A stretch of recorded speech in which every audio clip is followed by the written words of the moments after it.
Concept ಆಗಿದೆ. So ನೇರವಾಗಿ ವಿಚಾರಕ್ಕೆ ಬರೋದಕ್ಕಿಂತ ಮುಂಚೆ ಚಾರ್ಲ್ಸ್ ಡಾರ್ವಿನ್ ಕೇಳಿರ್ತೀರ, ಎಲ್ಲರೂ ಅದನ್ನು ಕೇಳಿರ್ತೀರ.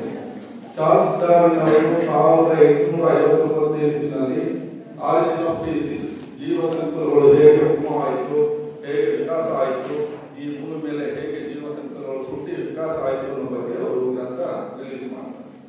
ಹಾಗೆ ಆರಿಜಿನ್ ಆಫ್ ಸ್ಪೀಸೀಸ್ ಗ್ರಂಥ ಬಿಡುಗಡೆಗಿಂತ ಮುಂಚೆ ಸುಮಾರು 15 ವರ್ಷಗಳ ಕಾಲ ಅವರು ಸಂಶೋಧನೆ ಮಾಡ್ತಾರೆ.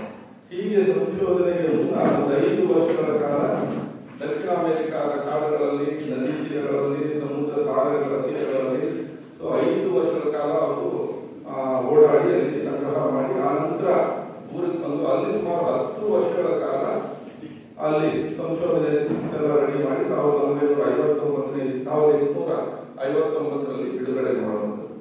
ಹೀಗೆ ದಕ್ಷಿಣ ಅಮೆರಿಕ ಕಾಡುಗಳಲ್ಲಿ, ನದಿ ತೀರಗಳಲ್ಲಿ ಅವರು ಓಡಾಡುವಾಗ ಅವರು ಒಂದು ಪ್ರದೇಶದಲ್ಲಿ ಒಂದು ರೀತಿ ಬೇಟೆ ನಾಯಿಗಳನ್ನ ನೋಡ್ತಾರೆ. ಆ ಬೇಟೆ ನಾಯಿಗಳು ನೋಡಿದಾಗ ಅವ್ರು ಎಷ್ಟು ಅದ್ರ ಬಗ್ಗೆ ಆಸಕ್ತಿ, ಆಶ್ಚರ್ಯ ಬರುತ್ತೆ ಅಂತಂದ್ರೆ ಬಹಳ ಆರೋಗ್ಯವಾಗಿರುತ್ತೆ, ಎಷ್ಟು ಫಿಟ್ ಅಂಡ್ ಫೈನ್ ಆಗಿರುತ್ತೆ ಅಂತಂದ್ರೆ ನೋಡಿದ ತಕ್ಷಣ ಅವ್ರಿಗೆ ಆಸಕ್ತಿ ಬರುತ್ತೆ.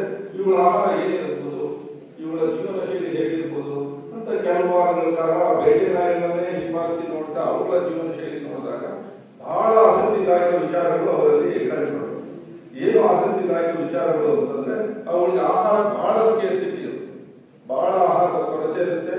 ಒಂದು ಬೇಟೆ ಹಿಡಿಬೇಕು ಅಂದ್ರೆ ಕಿಲೋಮೀಟರ್ ಗಟ್ಟಲೆ ಓಡಬೇಕಾಗುತ್ತೆ. ಒಂದ್ಸಲಿ ಬೇಟೆ ಹಿಡಿದು ಮೇಲೆ ತಿಂಗಳಗಟ್ಟಲೆ ಅವ್ರಿಗೆ ಆಹಾರ ಇರಲ್ಲ. ಸೊ ಅಷ್ಟು ಆಹಾರದ ಕೊರತೆ ಇದ್ದು, ಅಷ್ಟು ಅವಳಿಗೆ ಆಹಾರದ ಕೊರತೆ ಇದ್ದು ಸಹ ಅವಳ ಆರೋಗ್ಯ ಹೇಗೆ ಎಷ್ಟು ಸ್ಟ್ರಾಂಗ್ ಆಗಿರುತ್ತೆ ಅಂತಂದ್ರೆ ಎಲ್ಲ ನೋಟ್ ಮಾಡ್ಕೊಂಡಿರ್ತಾರೆ. ಹಾಗೆ ಕಾಡುಗಳಲ್ಲಿ ಓಡಾಡುವಾಗ ಇನ್ನೊಂದು 2 ವರ್ಷಗಳ ನಂತರ ಬೇರೆ ಪ್ರದೇಶದಲ್ಲಿ ಅಲ್ಲೂ ಬೇಟೆ ನಾಯಿಗಳು ಬರುತ್ತೆ. ಬಟ್ ಆ ಬೇಟೆ ನಾಯಿಗಳು ಎಷ್ಟು ದುರ್ಬಲ ಆಗಿರುತ್ತೆ, ಎಷ್ಟು ರೋಗಗ್ರಸ್ತ ಆಗಿರುತ್ತೆ ಅಂದ್ರೆ ಮತ್ತೆ ಕುತೂಹಲ ಬರುತ್ತೆ. ಅಲ್ಲಿ ಬೇಟೆ ನಾಯಿಗಳು ಅಷ್ಟೊಂದು ಆರೋಗ್ಯವಾಗಿತ್ತು, ಇಲ್ಲಿ ಯಾಕೆ ತರ ಆಗಿದೆ ಅಂತ ಅವುಗಳ ಜೀವನ ಶೈಲಿ, ಅವುಗಳ ಆರೋಗ್ಯ, ಆಹಾರ ನೋಡಿದಾಗ ತೀರಾ ಮತ್ತೆ ವಿಚಿತ್ರವಾದ ಸಂಗತಿಗಳು ಬರುತ್ತೆ. ಏನಂತಂದ್ರೆ ಅವಳಿಗೆ ಹೇರಳವಾಗಿ ಅವಳಿಗೆ ಆಹಾರ ಇರುತ್ತೆ. ಕಳೆಗಳು, ಕೋಳಿಗಳು, ಅದೇನು ಆಹಾರ ಕೊಡುತ್ತಲ್ಲ ಮರಗಳು ಹೇರಳವಾಗಿರುತ್ತೆ. ಅದಕ್ಕೆ ಏನು ಓಟಾನೇ ಬೇಕಾಗಿಲ್ಲ. ಅದಕ್ಕೆ ಆಹಾರ ತಿಂದು ಹೆಚ್ಚು ಎಷ್ಟು ತಿನ್ನುತ್ತೆ ಅಂತಂದ್ರೆ ಅಷ್ಟು ತಿಂದು ಓಡ್ಬೇಕಾಗಿಲ್ಲ. ಈಗ ನೋಡಿದ್ರೆ ಹಳೆಗಳು, ನೋಡಿದ್ರೆ ಕೋಳಿಗಳು ಅದರ ಆಹಾರ. ಹೆಚ್ಚಿಗೆ ಆಹಾರ ಇರುತ್ತೆ, ಒಳ್ಳೆ ಆಹಾರನೇ ಇರುತ್ತೆ. ಬಟ್ ಒಳ್ಳೆ ಆಹಾರ ಇದ್ರು, ಹೆಚ್ಚಿಗೆ ಆಹಾರ ಇದ್ರು ಅವಳಿಗೆ ಎಷ್ಟು ಕಾಯಿಲೆಗಳು ಬರುತ್ತೆ ಅಂತಂದ್ರೆ ಎಲ್ಲ ನಶಿಸಿ ಹೋಗೋ ಲೆವೆಲ್ ಬರುತ್ತೆ. ಎಲ್ಲ ನೋಟ್ ಮಾಡ್ಕೊಂಡಿರ್ತಾರೆ. ನೋಟ್ ಮಾಡ್ಕೊಂಡು ಊರಿಗೆ ಬಂದ್ಮೇಲೆ ಎಲ್ಲ ಥೀಸಿಸ್ ಫೈನಲ್ ಆಗಿ ಹೇಳ್ತಾರೆ, ಎಲ್ಲಿ ಆಹಾರದ ಅವಶ್ಯಕತೆ, ಎಲ್ಲಿ ಆಹಾರದ ಲಭ್ಯತೆ ಕಡಿಮೆ ಇದೆ, ಎಲ್ಲಿ ಓಟ ಇದೆ, ಎಲ್ಲಿ ಹಸಿವಿದೆ ಅಲ್ಲಿ ಆರೋಗ್ಯ ಇದೆ. ಎಲ್ಲಿ ಆಹಾರ ಅತಿ ಇದೆ, ಎಲ್ಲಿ ಹೇರಳವಾಗಿ ತಿಂದ್ಕೊಂಡು ಅಲ್ಲಲ್ಲೇ ಓಡಾಡ್ಕೊಂಡಿದೆ, ಓಡಾಟಕ್ಕೆ ಅಲ್ಲಿ ಅವಕಾಶ ಇಲ್ಲ. ಬರೀ ಊಟ ಅಷ್ಟೇನೆ, ಓಟನೂ ಇಲ್ಲ, ಆಟನೂ ಇಲ್ಲ. ಅಲ್ಲಿ ಅವರ ಕಾಯಿಲೆಗಳು ಬಂದು ವಿನಾಶದ ಅಂಚಿಗೆ ಬಂದಿದೆ. ಯಾಕೆ ಹೇಳ್ತಾ ಇದ್ದೀನಿ ಅಂತ ಬಹುಶಃ ಎಲ್ಲರಿಗೂ ಅರ್ಥ ಆಗಿರ್ಬೋದು. ಇವತ್ತು ಮನುಷ್ಯನಿಗೆ ಸಿಕ್ಕಿರುವಷ್ಟು ಆಹಾರಗಳು ಬೇರೆ ಯಾವ್ದಾದ್ರು ಜೀವಿಗಳು ಸಿಕ್ಕಿದೆಯಾ? ಯಾವ ಜೀವಿಗಳಿಗೂ ಸಹ ಸಿಕ್ಕಿಲ್ಲ. ಅಷ್ಟು ಆಹಾರಗಳು ಲಭ್ಯತೆ ಇದ್ರೂ ಸಹ ಮನುಷ್ಯನಿಗೆ ಮಾತ್ರ ಕಾಯಿಲೆಗಳು ಯಾಕೆ? ಇವತ್ತು ಅಲ್ಲಿ ಚಾರ್ಲ್ಸ್ ಡಾರ್ವಿನ್ ಏನ್ ಅಬ್ಸರ್ವ್ ಮಾಡ್ತಾರೆ, ಇವತ್ತಿನ ಮನುಷ್ಯನ ಸ್ಥಿತಿ ಆ 2ನೇ ಬೇಟೆ ನಾಯಿ ನೋಡ್ತಾರಲ್ಲ ಆ ರೀತಿ ಇವತ್ತು ನಾವು ಸ್ಥಿತಿಯಲ್ಲಿದ್ವಿ. ನಮ್ಗೆ ಆಹಾರ ಹೇರಳವಾಗಿದೆ, ಬಟ್ ಕಾಯಿಲೆಗಳೇನಾಗಿದೆ? 10 ಕೋಟಿ ಜನಕ್ಕೆ ಇವತ್ತು ಭಾರತದಲ್ಲಿ ಡಯಾಬಿಟಿಸ್ ಇದೆ, ಸುಮಾರು 40 ಕೋಟಿ ಜನಕ್ಕೆ IBP ಇದೆ. ಇಷ್ಟೇನಾ? ಹೃದಯಾಘಾತಗಳು. ಎಷ್ಟು ಸಮಸ್ಯೆಗಳು ಬಂದಿದೆ ಅಂತಂದ್ರೆ 50 ವರ್ಷಗಳಿಂದ ಗ್ಯಾಸ್ಟ್ರಿಕ್ ಅಂತ ಯಾರು ಕೇಳಿರಲಿಲ್ಲ. 50 ವರ್ಷಗಳ ಹಿಂದೆ ಹೃದಯಾಘಾತಗಳು ಬಹಳ ವಿರಳವಾಗಿತ್ತು. ಇವಾಗ ಕಾಲೇಜ್ ಮಕ್ಕಳಲ್ಲಿ ಹಾರ್ಟ್ ಅಟ್ಯಾಕ್ ಆಗ್ತಾ ಇದೆ, ಕಲ್ಯಾಣ ಮಂಟಪಗಳಲ್ಲಿ ವಧುವರಿಗೆ ಹಾರ್ಟ್ ಅಟ್ಯಾಕ್ ಆಗ್ತಾ ಇದೆ, ವೆಹಿಕಲ್ ಬಸ್ ಡ್ರೈವರ್ ಡ್ರೈವಿಂಗ್ ಮಾಡ್ತಾ ಹೃದಯಾಘಾತಗಳಾಗ್ತಾ ಇದೆ. ಆದ್ರೆ ಹಿಂದೆ 60 ವರ್ಷಗಳ ನಂತರ BP ಡಯಾಬಿಟಿಸ್ ಬರ್ತಾ ಇತ್ತು. ಇವತ್ತು 25 ವರ್ಷಕ್ಕೆ ಡಯಾಬಿಟಿಸ್ ಬರ್ತಾ ಇದೆ. ಇವತ್ತು ಡಯಾಬಿಟಿಸ್ಗೆ ಭಾರತ ಪ್ರಪಂಚಕ್ಕೆ ರಾಜಧಾನಿ ಅನ್ನುವಷ್ಟು ಮಟ್ಟಿಗೆ ಕರೆಸ್ಕೊಂಡಿದೆ. ಭಾರತದ ಡಯಾಬಿಟಿಸ್ ರಾಜಧಾನಿ ಬೆಂಗಳೂರು ಆಗಿದೆ. Cancer, diabetes, heart problems, cholesterol, BP ಸಮಸ್ಯೆಗಳು, ಉಸಿರಾಟ ಸಮಸ್ಯೆಗಳು, ಎಷ್ಟು ಹೇಳಕ್ಕೆ ಕಾಯಿಲೆ ಎಷ್ಟಿದೆ ಅಂತಂದ್ರೆ ಹೆಸರು ಹೇಳೋದಕ್ಕೆ ಆಗ್ತಾ ಇದೆ. ಕೊರೋನಾ ಇತ್ತೀಚೆಗೆ ಅಷ್ಟೇ ಬಂದೇ ಹೋಗಿದೆ, ಮತ್ತೆ ಸುದ್ದಿ ಮಾಡ್ತಾರೆ. ಮನುಷ್ಯನ ಕಾಯಿಲೆಗಳು ಅಷ್ಟೇ ಅಲ್ಲ, ಮನುಷ್ಯ 40 ವರ್ಷಗಳ ಹಿಂದೆ, 50 ವರ್ಷಗಳ ಹಿಂದೆ ಮಗುವಿನ ಹುಟ್ಟು, ಮನುಷ್ಯನ ಸಾವು ಎಲ್ಲಿತ್ತು? 50 ವರ್ಷಗಳ ಹಿಂದೆ ಮಗುವಿನ ಹುಟ್ಟು ಮನೆಯಲ್ಲಿತ್ತು. ಹುಟ್ಟು ಮನೆಯಲ್ಲಿ, ಸಾವು ಮನೆಯಲ್ಲಿ 4 ದಶಕಗಳ ಹಿಂದಿನ ಚಿತ್ರ. ಆದರೆ ಈಗ ಹುಟ್ಟುವ ಆಸ್ಪತ್ರೆಯಲ್ಲಿ, ಸಾವು ಆಸ್ಪತ್ರೆಯಲ್ಲಿ ಬದಲಾಗಿದೆ ಜೀವನ ಚಕ್ರ. 50 ವರ್ಷಗಳ ಹಿಂದೆ ಹುಟ್ಟಿಗೆ ಸಾವಿಗೆ 1 ರೂಪಾಯಿ ಖರ್ಚಿರಲಿಲ್ಲ. ಹುಟ್ಟಿಗೂ ಹಣವಿಲ್ಲ, ಸಾವಿಗೂ ಹಣವಿಲ್ಲ, 4 ದಶಕಗಳ ಹಿಂದಿನ ಚಿತ್ರ. ಆದರೆ ಈಗ ಹುಟ್ಟಿಗೂ ಹಣ ಬೇಕು, ಸಾವಿಗೂ ಹಣ ಬೇಕು, ಬದಲಾಗಿದೆ ಜೀವನ ಚಕ್ರ. ಅಂದ್ರೆ ಜೀವನ ಶೈಲಿ ಬದಲಾವಣೆ ಆಗಿದೆ. ಬದಲಾವಣೆ ಆಗಿರುವ ಜೀವನ ಶೈಲಿಯಲ್ಲಿ ಯಾವ ಜೀವಿಗಳಿಗೂ ಬರದೇ ಇರೋ ಕಾಯಿಲೆ ಮನುಷ್ಯನಿಗೆ ಬಂದಿದೆ. ಕಾಡಲ್ಲಿ ಬರೋ ಜೀವಿಗಳಿಗೆ ಏನಾದ್ರು ಕಾಯಿಲೆ ಇದೆಯಾ? ಯಾವ ಕಾಯಿಲೆ ಗೊತ್ತಿಲ್ಲ. ಕುರಿಗಳು ಬರೀ ಹುಲ್ಲೆ ತಿನ್ನುತ್ತಲ್ಲ, ಕುರಿಗಳು ಬರೀ ಹುಲ್ಲೇನೆ. ಹುಲ್ಲಲ್ಲಿ ಕಬ್ಬಿಣಾಂಶ ಇದೆಯಾ? ಇಲ್ಲ. ಹುಲ್ಲಲ್ಲಿ ಕ್ಯಾಲ್ಸಿಯಂ ಇದೆಯಾ? ಕೊಬ್ಬಿನಾಂಶ ಇದೆಯಾ? ಕೊಲೆಸ್ಟ್ರಾಲ್ ಇದೆಯಾ? ಗ್ಲೂಕೋಸ್ ಇದೆಯಾ? ಆದ್ರೆ ಕುರಿ ತಿನ್ನೋದು ಹುಲ್ಲು ಅಷ್ಟೇನೆ. ಕುರಿಯ ದೇಹದಲ್ಲಿ ಏನೆಲ್ಲ ಇದೆ? ಕಬ್ಬಿನಾಂಶವಿಲ್ಲದ ಹಸಿರು ಹುಲ್ಲು ಕೆಂಪು ರಕ್ತ ಕಣಗಳಾಗಿಷ, ಸುಣ್ಣದ ಅಂಶವಿಲ್ಲದ ಹಸಿರು ಹುಲ್ಲು ಗಟ್ಟಿ ಮೂಳೆಗಳಾಗಿಷ, ಕೊಬ್ಬೆ ಇಲ್ಲದ ಹಸಿರು ಹುಲ್ಲು ಕೊಬ್ಬು, ಕೊಲೆಸ್ಟ್ರಾಲ್, ಗ್ಲೂಕೋಸ್ ಆಗಿಷ. ಸುತ್ತಲಿನ ಜೀವಿಗಳನ್ನು ನೋಡಿದ್ದೇವೆ ಆನಂದದ ಬದುಕಿನಲ್ಲಿ. ಇವತ್ತು ಮನುಷ್ಯ ಅನಿಮಲ್ ಮಾಡೆಲಿಂದ ನಾವು ಬರೆಯುವ ಪರಿಸ್ಥಿತಿ ಬಂದಿದೆ. ಹಾಗಾದ್ರೆ ಭೂಮಿಯಲ್ಲಿ ಶ್ರೇಷ್ಠ ಜೀವಿ ಮನುಷ್ಯ. ಮನುಷ್ಯನಷ್ಟು ವಿಕಾಸದ ಹಾದಿಯಲ್ಲಿ ಮುಂದುವರೆದು ಬೆಳವಣಿಗೆ ಆಗಿರುವ ಜೀವಿ ಯಾವುದೂ ಇಲ್ಲ.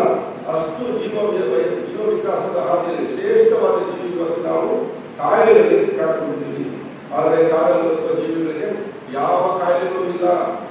ಆಡು ಹಸು ಆನೆ ಮತ್ತಿತರ ಜೀವಿಗಳು ಅಕ್ಕಿಗೆ ಅಕ್ಕರೆ ಇಲ್ಲ, ಸಕ್ಕರೆಗೆ ಸಿಹಿ ಕೇಳಿಲ್ಲ, ಎಣ್ಣೆಯನ್ನು ತಿನ್ನುವುದಿಲ್ಲ, ಕುಡಿಯುವುದಿಲ್ಲ, ಡಯಾಬಿಟಿಸ್ ಅವುಗಳಿಗಿಲ್ಲ, ಹೈ ಬಿಪಿ ಅವು ತಿಳಿದಿಲ್ಲ, ಹೃದಯಾಘಾತಗಳಿಗೆ ಬಲಿ ಇಲ್ಲ, ಮಿದುಳಿನಾಘಾತದ ಭಯವಿಲ್ಲ. ಅವುಗಳ ಆಹಾರ ಏನು? ಗಾಳಿ, ಬೆಳಕು, ಬಿಸಿಲು, ನೀರು, ಹಸಿರು ಹುಲ್ಲೆ ಎಲ್ಲ ನೋಡಿದ್ದೀರಿ ಆನಂದದ ಬದುಕಿನಲ್ಲಿ. ಎಮ್ಮೆ, ಕಾಡೆಮ್ಮೆ, ಕುದುರೆ ಮತ್ತಿತರ ಜೀವಿಗಳು ಕಾಫಿ, ಟೀ, ಕಷಾಯಗಳ ಕುಡಿಯುವುದಿಲ್ಲ, ಅಂಗಡಿ ತಿಂಡಿಗಳಿಲ್ಲ, ಐಸ್ ಕ್ರೀಮ್ ಬೆಲ್ಲುವುದಿಲ್ಲ, ಅಪೌಷ್ಟಿಕತೆ ಅವುಗಳಿಗಿಲ್ಲ, ರಕ್ತಹೀನತೆ ಅವು ತಿಳಿದಿಲ್ಲ. ಅವುಗಳ ಆಹಾರ ಏನು? ಗಾಳಿ, ಬೆಳಕು, ಬಿಸಿಲು, ನೀರು, ಹಸಿರು ಹುಲ್ಲೆ ಎಲ್ಲ ನೋಡಿದ್ದೀರಿ ಆನಂದದ ಬದುಕಿನಲ್ಲಿ. ತನ್ನ ಜೀವಿಗಳಿಗೆ ಯಾವ ಕಾಯಿಲೆಗಳೂ ಇಲ್ಲ, ತಲೆ ಕೂದಲ ನೆರೆ ಇಲ್ಲ, ದೃಷ್ಟಿ ದೋಷ ಕೊರೆ ಇಲ್ಲ, ದಂತ ಕ್ಷಯವು ಅವುಗಳಿಗಿಲ್ಲ, ನಿದ್ರಾಹೀನತೆಯ ನೋಟವಿಲ್ಲ, ಗ್ಯಾಸ್ಟ್ರಿಕ್ನ ಕಾಟವಿಲ್ಲ, ಮಲಬದ್ಧತೆಗೆ ಅರಿವು. ಅವುಗಳ ಆಹಾರ ಏನು? ಅದೇ ಗಾಳಿ, ಬೆಳಕು, ಬಿಸಿಲು, ನೀರು, ಹಸಿರು ಹುಲ್ಲೆ ಎಲ್ಲ ನೋಡಿದ್ದೀರಿ ಆನಂದದ ಬದುಕಿನಲ್ಲಿ. ಆದರೆ ಮನುಷ್ಯನಿಗೆ ಸಿಕ್ಕಿರುವಷ್ಟು ಆಹಾರಗಳು, ಎಷ್ಟು ಆಹಾರಗಳು, ಯಾವ ಜೀವಿಗಳಿಗೂ ಮನುಷ್ಯನಿಗೆ ಸಿಕ್ಕಿರುವಷ್ಟು ಸಿಕ್ಕಿಲ್ಲ. ಎಷ್ಟು ರೀತಿ ತರಕಾರಿಗಳಿದೆ ನಮಗೆ? 50 ರೀತಿ ತರಕಾರಿ ಸಿಕ್ಕಿಗಳು. ಎಷ್ಟು ರೀತಿ ಹಣ್ಣುಗಳಿದೆ? ಒಂದು 50 ರೀತಿ ಹಣ್ಣುಗಳು. ಎಷ್ಟು ರೀತಿ ಬೇಳೆಕಾಳುಗಳು? ಒಂದು 10-15 ರೀತಿ ಬೇಳೆಕಾಳುಗಳು. ಧಾನ್ಯಗಳು, ಅಕ್ಕಿ, ಅವಲಕ್ಕಿ, ರಾಗಿ, ಗೋಧಿ, ಜೋಳ, ಸಜ್ಜೆ, ನವಣೆ, ಸಾವೆ, ಆರ್ಕ, ಉರುಳು, ಬರುಳು. ಎಷ್ಟು ರೀತಿ ಎಣ್ಣೆ ಬೀಜಗಳು? ಕಡಲೆ ಬೀಜ, ತೆಂಗಿನಕಾಯಿ, ಬಾದಾಮಿ, ಗೋಡಂಬಿ, ಪಿಸ್ತಾ, ವಾಲ್ನಟ್. ಎಷ್ಟು ಸಿಹಿ ಪದಾರ್ಥಗಳು? ಬೆಲ್ಲ, ಜೇನುತುಪ್ಪ, ಹಾಲು, ಮೊಟ್ಟೆ, ಮಾಂಸ. ಇಷ್ಟು ಆಹಾರಗಳು ಈ ರೀತಿ ವೈವಿಧ್ಯತೆ ಯಾವ ಜೀವಿಗಳಿಗೂ ಸಿಕ್ಕಿಲ್ಲ. ಆದ್ರೆ ಏನಾಗಿದೆ? ಯಾವ ಜೀವಿಗಳಲ್ಲೂ ಇರೋ ಕಾಯಿಲೆಗಳು ಮನುಷ್ಯರಿಗೆ ಮಾತ್ರ ಇದೆ. ಕಾರಣ ಇಷ್ಟೇ, ನಮ್ಮ ಜೀವನ ಶೈಲಿ, ನಮ್ಮ ಆಹಾರ ಶೈಲಿ. ಆಹಾರ ಶೈಲಿಯಿಂದಾಗ ನಮ್ಮ ಆಹಾರದ ಪರಿಕಲ್ಪನೆ ತಪ್ಪಾಗೋದು. ಆಹಾರ ಅಂದ್ರೆ ಏನ್ ಅನ್ಕೊಂಡಿದೀವಿ? ತಟ್ಟೆಯಿಂದ ಸಿಗೋದು ಅಷ್ಟೇ ಆಹಾರ ಅನ್ಕೊಂಡಿದೀವಿ. ತಟ್ಟೆಯಿಂದ ಸಿಗೋದು ಕೇವಲ 20% ಆಹಾರ, ಉಳಿದ 80% ಆಹಾರ ಪ್ರಕೃತಿಯಿಂದ ನೇರವಾಗಿ ಬರುತ್ತೆ. ಆಹಾರನು ಪ್ರಕೃತಿಯಿಂದ ಬರೋದು, ಆದ್ರೆ ಬೇಯಿಸಿ ಸಾಯಿಸಿದ ಮಾಂಸ ಸಸ್ಯಾಹಾರ, ಸಾಯಿಸಿ ಬೇಯಿಸಿದ ಮಾಂಸಾಹಾರ. ಇಷ್ಟೇ ನಮ್ಮ ಆಹಾರ ಆಗಿರೋದ್ರಿಂದ ಮನುಷ್ಯನಿಗೆ ಮಾತ್ರ ಕಾಯಿಲೆ ಬರ್ತಾ ಇದೆ. ಯಾವ ಜೀವಿಗಳಿಗೂ ಕಾಯಿಲೆ ಇಲ್ಲ. ಬರೀ ಕಾಯಿಲೆ ಅಷ್ಟೇ ಇಲ್ಲ, ಕೊರೋನಾ ಸಹ ಬೇರೆ ಜೀವಿಗಳಿಗೆ ಬರಲಿಲ್ಲ. ಕಾಡಲ್ಲಿರೋ ಜೀವಿಗಳಲ್ಲಿ, ಮನೆಗಳಲ್ಲಿರೋ ಹಸುಗಳಿಗೆ, ಕುರಿಗಳಿಗೆ, ಮೇಕೆಗಳಿಗೆ ಕೊರೋನಾ ಬರಲಿಲ್ಲ. ಅವರಿಗೆ ಡಿಸ್ಟೆನ್ಸಿಂಗ್ ಇಲ್ಲ, ಮಾಸ್ಕ್ ಇಲ್ಲ, ಸ್ಯಾನಿಟೈಸರ್ ಇಲ್ಲ, ವ್ಯಾಕ್ಸಿನೇಷನ್ ಅಂತೂ ಗೊತ್ತೇ ಇಲ್ಲ. ಅವರಿಗೆ ಯಾವ ಕೊರೋನಾ ಬರಲಿಲ್ಲ. ಇವೆಲ್ಲವೂ ತಗೊಂಡು ಮನೆಗಳಲ್ಲಿ ಈಗ ಮನೆಯಲ್ಲಿ ಸೇರ್ಕೊಂಡಿದ್ದು ನಮ್ಮನ್ನ ಬಿಡಲಿಲ್ಲ. ಯಾಕೆಂದ್ರೆ ಆಹಾರ ನಾವು ತಿನ್ನೋದಷ್ಟೇ ಅನ್ಕೊಂಡಿದ್ದೀವಿ. ಆಹಾರ ಅಂದ್ರೆ ತಟ್ಟೆಯಿಂದ ಬರೋದು ಕೇವಲ 20% ಆಹಾರ. ಇನ್ನು 80% ಯಾವುದು ಅಂತಂದ್ರೆ ಪ್ರಕೃತಿಯಿಂದ ನೇರವಾಗಿ ಸಿಗುತ್ತೆ. ಅದೆಲ್ಲವೂ ಉಚಿತವಾಗಿ ಸಿಗುತ್ತೆ. ಸೊ ಮನುಷ್ಯನ ಮೊದಲನೇ ಆಹಾರ ಯಾವುದು ಅಂದ್ರೆ ಅದು ಬಿಸಿಲು. ಸೊ ಬಿಸಿಲಿನ ಅಂದ್ರೆ ಯಾವ್ದಾದ್ರು ಮರ, ಗಿಡ, ಪಶು ಪ್ರಾಣಿ ಪಕ್ಷಿಗಳು ಅದು ಊಹೆ ಮಾಡ್ಕೊಳ್ಳೋಕ್ಕೂ ಸಾಧ್ಯ ಇಲ್ಲ. ಒಂದು ಗಿಡದ ಮೇಲೆ ನಾವು ಬಟ್ಟೆ ಹಾಕಿದ್ರೆ ಕೆಲವೇ ದಿನಗಳಲ್ಲಿ ಒಣಗಿ ಅನಿಸೋದು. ಆದ್ರೆ ನಾವೇನಾಗಿದ್ದೀವಿ, ನಾವು ಸಂಪೂರ್ಣವಾಗಿ ಬಿಸಿಲಿಂದ ವಂಚಿತರಾಗಿದ್ದೀವಿ. ನಮ್ಗೆ ತೀರಾ ಅವಕಾಶ ಇರೋದೇ ಮುಖಕ್ಕೆ ಕೈ ಕಾಲುಗಳಿಗೆ ಅಷ್ಟೇ ನಮ್ಗೆ ಅವಕಾಶ ಇದ್ರೂ ಸಹ ಅದನ್ನು ಸಹ ಸಂಪೂರ್ಣವಾಗಿ ಮುಚ್ಚಿಕೊಂಡು ಎಲ್ಲಿವರೆಗೆ ಅಂತಂದ್ರೆ ಚರ್ಮ ಸುಟ್ಟೋಗುತ್ತೆ ಅಂತ ಚರ್ಮಕ್ಕೆ ಸನ್ಸ್ಕ್ರೀನ್ ಅಂತ ಹಚ್ಕೊಂಡು ಸಂಪೂರ್ಣವಾಗಿ ಸುತ್ತ ಬಿಸಿಲಿಂದ ವಂಚಿತರಾಗಿದ್ದೀವಿ. ಮನುಷ್ಯ ಅನುಭವಿಸ್ತಾ ಇರೋ ಬಹುತೇಕ ಎಲ್ಲ ಕಾಯಿಲೆಗಳಿಗೆ ಸೂರ್ಯನ ಬಿಸಿಲನ್ನ ವಂಚಿತರಾಗಿರೋದು ಮೊದಲನೇ ಕಾರಣನೇ. ಹೇಗೆ ಒಂದು ಹುಲ್ಲು ಕೊಬ್ಬಾಗಿ ಕೊಲೆಸ್ಟ್ರಾಲ್ ಪರಿವರ್ತನೆ ಆಗುತ್ತೆ. ಒಂದು ಹುಲ್ಲು ಆನೆ ಬರೀ ಹುಲ್ಲು ಸ್ವಲ್ಪ ಅಷ್ಟೇ ತಿನ್ನೋದು. ಎಷ್ಟು 1000 ಕೆಜಿ ತೂರು, 5000 ಕೆಜಿ ತೂರು. ಎಲ್ಲಿಂದ ಒಂದು ಮೂಳೆ, ಎಲ್ಲಿಂದ ಒಂದು ಮಾಂಸ, ಕೊಬ್ಬು, ಕೊಲೆಸ್ಟ್ರಾಲ್ ಅಂದ್ರೆ ಸೂರ್ಯನ ಬಿಸಿಲಿದ್ರೆ ಸಾಕು ಬರೀ ಹುಲ್ಲು ಹಣ್ಣು ತರಕಾರಿನೇ ನಮ್ಮ ದೇಹ ಆಗುತ್ತೆ. ಹಾಗಂತ ನಾವೇನೋ ಹುಲ್ಲು ತಿಂದು ಬದುಕಬೇಕಾ, ಸೊಪ್ಪು ತಿಂದು ಬದುಕಬೇಕಾ? ಎಷ್ಟು ವೈವಿಧ್ಯತೆ ಇದೆ. ಆದ್ರೆ ಅದೆಲ್ಲ ಬಿಟ್ಟು ನಾವು ಕೊಡ್ತಾ ಇರೋದೇನು ಬರೀ ಪಿಜ್ಜಾ, ಬರ್ಗರ್ಗಳು, ಹಣ್ಣು ತಿಂಡಿಗಳು, ಲೇಸು, ಚಾಕ್ಲೇಟ್ಗಳು. ಲಾಸ್ಟ್ ಬರ್ತೀನಿ ಆಹಾರ ವಿಚಾರಗಳೆಲ್ಲ ಹೇಳ್ತೀನಿ. ಇವತ್ತು ಮನುಷ್ಯ ಅನುಭವಿಸ್ತಾ ಇರೋ ಕಾಯಿಲೆಗಳಿಗೆ ನಷ್ಟಕ್ಕೆ ಕಷ್ಟಕ್ಕೆ ಪರಿಹಾರನೇ ಇಲ್ಲ ಅಂತ ಭಾವಿಸ್ತಾ ಇದ್ದೀವಿ. ನಾವು ಎಷ್ಟು ಮುಂದುವರೆದಿದ್ದೀವಿ ಅಂದ್ರೆ ಚಂದ್ರ ಗ್ರಹಕ್ಕೆ ಇಲ್ಲಿಂದಾನೇ ವಿಕ್ರಮ್ ಲ್ಯಾಂಡರ್ ಕಳಿಸಿದ್ವಿ. ಅಷ್ಟು ಬುದ್ಧಿ ಇದೆ, ಜ್ಞಾನ ಇದೆ. ಸೂರ್ಯನಲ್ಲೇ ನಾವು ಮಧ್ಯದಲ್ಲೇ ಲ್ಯಾಂಡರ್ ಮಾಡಿದ್ದೀವಿ. ಆದ್ರೆ ಮನುಷ್ಯನ ಕಾಯಿಲೆಗಳಿಗೆ ನೀವು ಯಾವ್ದಾದ್ರು ಸೂಪರ್ ಸ್ಪೆಷಾಲಿಟಿ ಹಾಸ್ಪಿಟಲ್ ಹೋಗಿ ಬೆಳಗ್ಗೆ 11ರಿಂದ 12 ಗಂಟೆಗೆ ಹೋಗಿ ನೀವು ಓಡಾಡೋದಕ್ಕೆ ಜಾಗ ಇಲ್ಲ. ಅಷ್ಟು ಜನಸಂದಣಿ, ಅಷ್ಟು ರೋಗಗಳು. ನಾವು ಮುಂದುವರಿತಾ ಇದೀವ ಅಥವಾ ಹಿಂದುಳಿತಾ ಇದೀವ ಅಥವಾ ಹಿಂದಕ್ಕೆ ಹೋಗ್ತಾ ಇದೀವ? ಹಿಂದಕ್ಕೆ ಹೋದ್ರೆ ಬಹುಶಃ ಕಾಯಿಲೆಗಳಿಲ್ಲ. ಯಾಕೆಂದ್ರೆ 50 ವರ್ಷಗಳಿಂದ ಈ ರೀತಿ ಕಾಯಿಲೆಗಳಿರಲಿಲ್ಲ. 50 ವರ್ಷಗಳಿಂದ ಇಡೀ ಕರ್ನಾಟಕದಲ್ಲಿ ಒಂದು ಡಯಾಲಿಸಿಸ್ ಸೆಂಟರ್ ಇರಲಿಲ್ಲ. 50 ವರ್ಷಗಳಿಂದ ಡಯಾಲಿಸಿಸ್ ಮಾಡಬೇಕು ಅಂದ್ರೆ ಬೆಂಗಳೂರು ಹೋಗ್ಬೇಕಾಯ್ತು, ಇಲ್ಲ ಚೆನ್ನೈ, ಬಾಂಬೆಗೆ ಹೋಗ್ಬೇಕಾಯ್ತು. ಇವತ್ತು ಎಷ್ಟು ಕಾಯಿಲೆಗಳನ್ನು ಮುಂದುವರೆದಿದ್ದೀವಿ ಅಂದ್ರೆ ತಾಲೂಕಿಗೆ ಒಂದೊಂದು ಡಯಾಲಿಸಿಸ್ ಸೆಂಟರ್ ಬಂದಿದೆ. ಹೀಗೆ ಮುಂದುವರೆದ್ರೆ ಇನ್ನೊಂದು 25 ವರ್ಷಗಳಲ್ಲಿ ಪಂಚಾಯತಿಗೆ ಒಂದೊಂದು ಡಯಾಲಿಸಿಸ್ ಸೆಂಟರ್ ಬರುತ್ತೆ. ಕಾರಣ ಇಷ್ಟೇ, ಮೊದಲನೇದಾಗಿ ಸೂರ್ಯನ ಬಿಸಿಲಿಂದ ನಾವು ವಂಚಿತರಾಗ್ತಾ ಇದ್ದೀವಿ. ಏನೇನಾಗುತ್ತೆ ಬಹಳ ಬ್ರೀಫ್ ಆಗಿ ಹೇಳ್ತೀನಿ. ಸೂರ್ಯನ ಬಿಸಿಲಿಂದ ನಾವು ವಂಚಿತರಾದ್ರೆ ಏನಾಗುತ್ತೆ ಅಂದ್ರೆ ಮೊದಲನೇದಾಗಿ ನಮ್ಮೆಲ್ಲ ಹಾರ್ಮೋನ್ ಸಿಸ್ಟಮ್ ಕೊಲ್ಯಾಪ್ಸ್ ಆಗುತ್ತೆ. ಹಾರ್ಮೋನ್ಸ್ ಅಂದಾಗ ನಮ್ಮಲ್ಲಿ ಸೆರೆಟೋನಿನ್ ಅಂತ ಸನ್ಲೈಟ್ ಹಾರ್ಮೋನ್ ಬೇಕು. ಸೆರೆಟೋನಿನ್ ಅಂದ್ರೆ ಉತ್ಸಾಹ, ಜೀವನ ಉತ್ಸಾಹ, ಹೋರಾಟ, ಒಂದು ಹೋರಾಟದ ಮನೋಭಾವ ಬರೋದೇ ಸೆರೆಟೋನಿನ್. ಸೆರೆಟೋನಿನ್ ಉತ್ಪತ್ತಿ ಆಗೋದೇ ಸೂರ್ಯನ ಬಿಸಿಲಿನ ಒಂದು ಪ್ರಚೋದನೆಯಿಂದ. ಸೂರ್ಯನ ಬಿಸಿಲು ಕಡಿಮೆ ಆದಾಗ, ಸೆರೆಟೋನಿನ್ ಕಡಿಮೆ ಆದಾಗ ನಮ್ಮಲ್ಲಿ ಅದು ಡಿಪ್ರೆಷನ್ ಕಂಡೀಷನ್ಸ್ಗೆ ಹೋಗ್ಬೋದು, ಆಂಗ್ಸೈಟಿ ಡಿಸಾರ್ಡರ್ಸ್, ಖಿನ್ನತೆ ಬರ್ಬೋದು, ಯಾವ ಕೆಲಸಗಳು ಆಸಕ್ತಿಯಿಂದ ಇರ್ಬೋದು, ಮೇಜರ್ ಸಫರ್ ಆಗ್ತಾ ಇದೆ.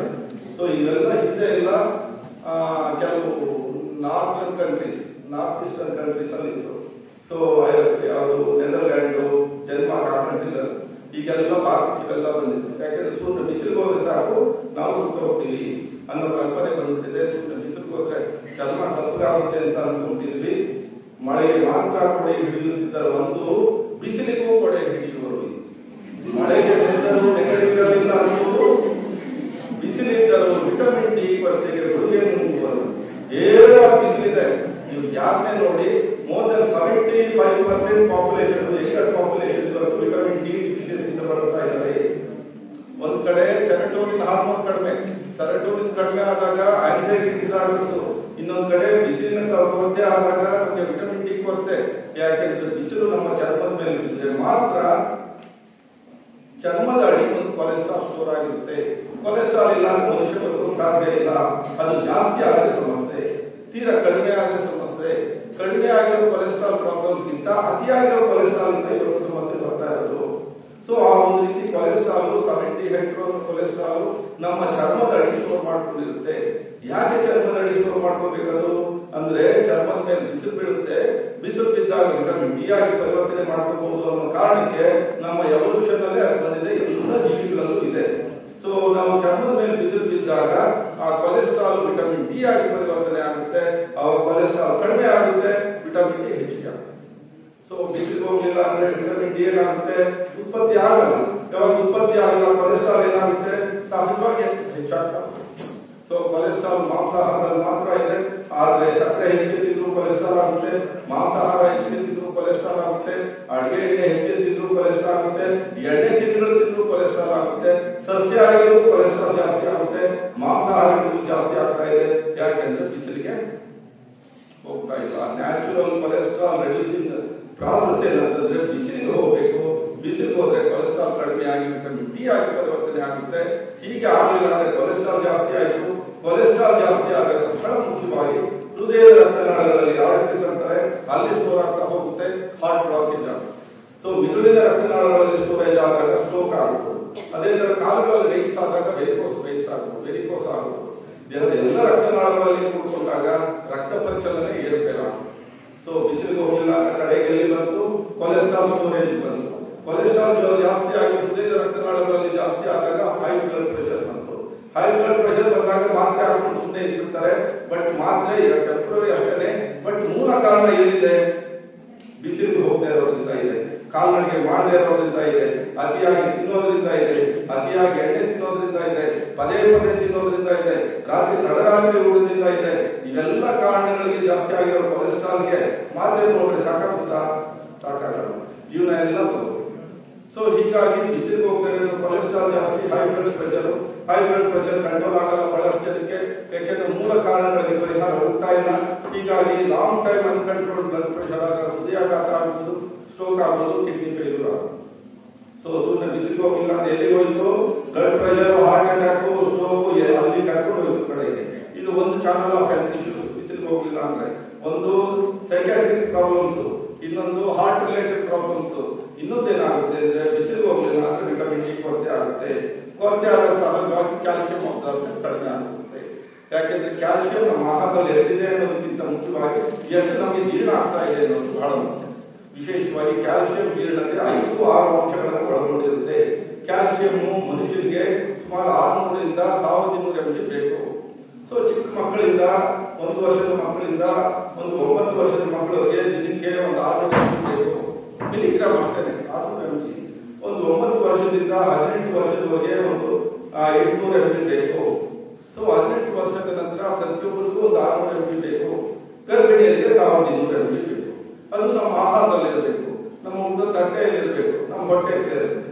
ಹಾಗೆ ಹೀಗೆ ಹೊಟ್ಟೆಗೆ ಸೇರಿದ 600 mg 800 mg ಎಷ್ಟು ರಕ್ತಕ್ಕೆ ಹೋಗುತ್ತೆ? ಎಲ್ಲವೂ ಹೋಗಲ್ಲ. ಮನುಷ್ಯನ ಕ್ಯಾಲ್ಸಿಯಂ ಜೀರ್ಣತೆಯ ಪ್ರಮಾಣ 25% ಅಷ್ಟೇನೆ. ಅಂದ್ರೆ ನಮ್ಗೆ ದಿನಕ್ಕೆ 200 mg ನಮ್ಮ ಆಕ್ಚುಯಲ್ ಆಗಿ ನಮ್ಗೆ ಲೈಫ್ ಪ್ರಾಸೆಸ್ ಬೇಕು. ಬಟ್ ನಾವು ತಿನ್ಬೇಕಾದ್ರೆ ಎಷ್ಟು 600ರಿಂದ 800 mg ತಿಂದ್ರೂ ಸಹ ಜೀರ್ಣ ಆಗೋದು 20-25% ಇದೆ.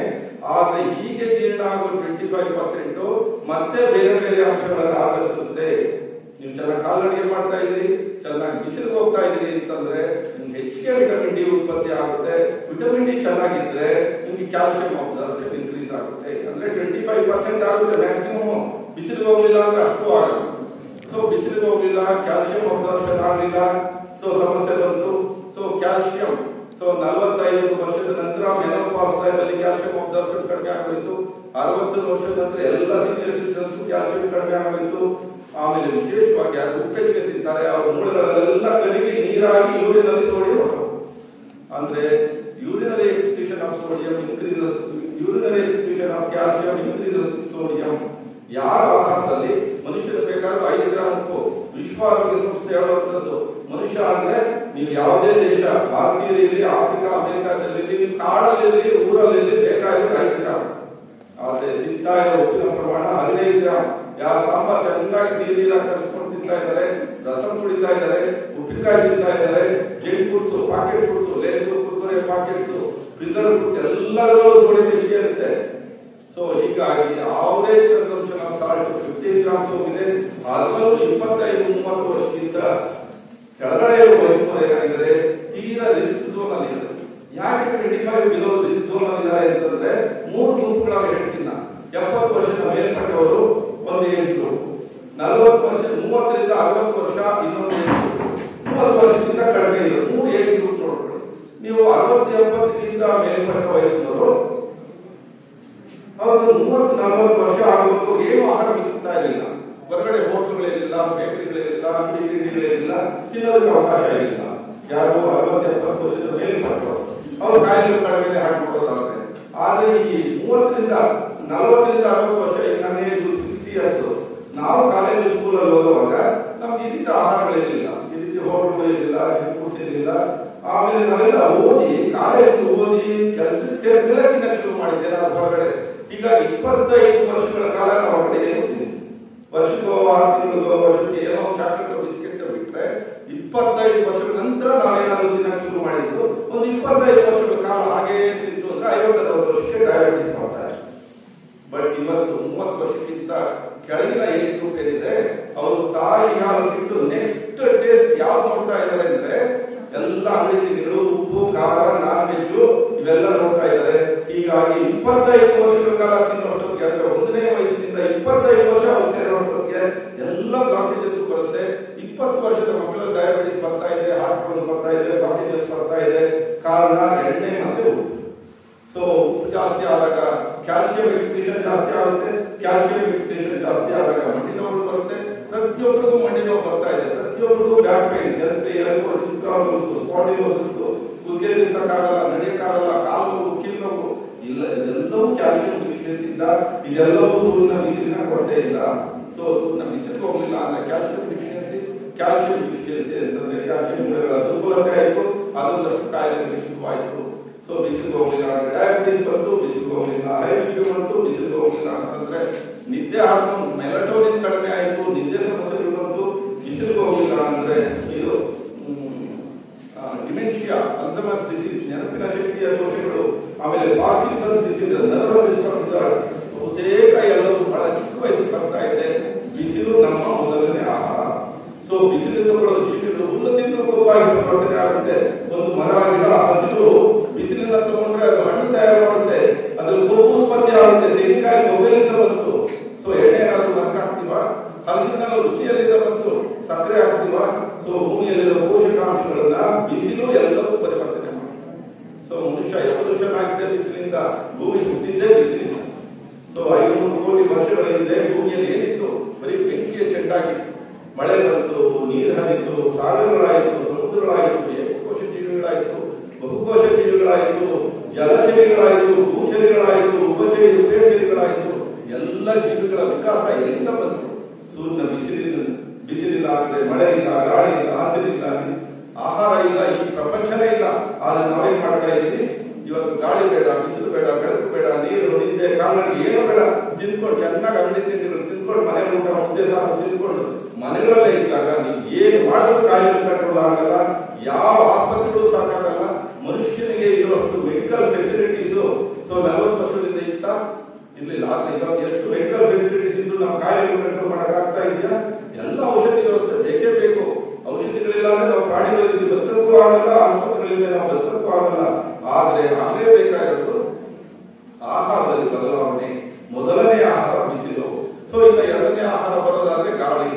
ಸೊ ದಿನಕ್ಕೆ ಸುಮಾರು ಒಂದು 15-16 ಸಾವಿರ ಸರಿ ಉಸಿರಾಟ ಮಾಡಬೇಕು. ಸುಮಾರು 400-500 ಲೀಟರ್ ಆಕ್ಸಿಜನ್ ಬೇಕು. ಸೊ ಅದು ರಕ್ತದಲ್ಲಿದ್ರೆ ಸ್ಯಾಚುರೇಷನ್ ಸಾಲದು.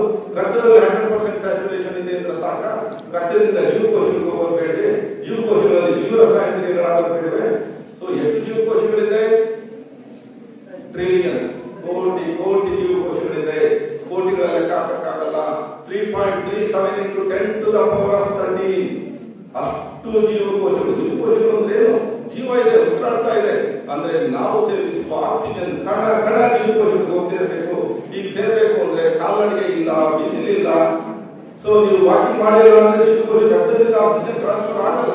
ಯಾವಾಗ ಜೀವಕೋಶಗಳಿಗೆ ಆಕ್ಸಿಜನ್ ಡಿಫಿಷಿಯನ್ಸಿ ಆಗುತ್ತೆ, ಜೀವಕೋಶಗಳಲ್ಲಿ ಜೀವರಸಾಯನಿಕಗಳು ಸರಿಯಾಗಿ ಆಗಲ್ಲ. ಎಷ್ಟು ಜೀವರಸಾಯನಿಕಗಳು? ನೀವು ಕೋಟಿ ಜೀವಕೋಶಗಳು ನೋಡಬೇಡಿ, ಒಂದು ಜೀವಕೋಶ ನೋಡಿ. ಒಂದು ಜೀವಕೋಶದಲ್ಲಿ ಒಂದು ನಿಮಿಷಕ್ಕೆ ಏನಾಗ್ತದೆ ಅಂತ ನೋಡೋದಾದ್ರೆ ಒಂದು ಜೀವಕೋಶದಲ್ಲಿ ಒಂದು ನಿಮಿಷಕ್ಕೆ 10,000 ಬಯೋಕೆಮಿಕಲ್ ರಿಯಾಕ್ಷನ್ಸ್ ನಡೀತಾ ಇರುತ್ತೆ. ಒಂದು ಜೀವಕೋಶದಲ್ಲಿ ಒಂದು ನಿಮಿಷಕ್ಕೆ 10,000 ಜೀವರಸಾಯನಿಕಗಳಂದ್ರೆ ಒಂದು ಜೀವಕೋಶದಲ್ಲಿ ಒಂದು ದಿನಕ್ಕೆ ಎಷ್ಟಾಗುತ್ತೆ? ಇಡೀ ದೇಹದಲ್ಲಿ 3.37 into 10 to the power 13 ಅನ್ನಾಗಿ ಏನು ಊಹೆಗೂ ಮೀರಿದ ಬ್ರಹ್ಮಾಂಡ ನಮ್ಮ ದೇಹದಲ್ಲಿದೆ. ಅದಕ್ಕೆ ಬೇಕಾಗಿರೋ ಮೊದಲನೇ ಆಹಾರ ಬಿಸಿಲು, ಎರಡನೇ ಆಹಾರ ಆಕ್ಸಿಜನ್, ಆಮ್ಲಜನಕ. ಸೊ ಆಕ್ಸಿಜನ್ ಬೇಕು ಅಂದ್ರೆ ನಾವೇನ್ ಮಾಡ್ಬೇಕು?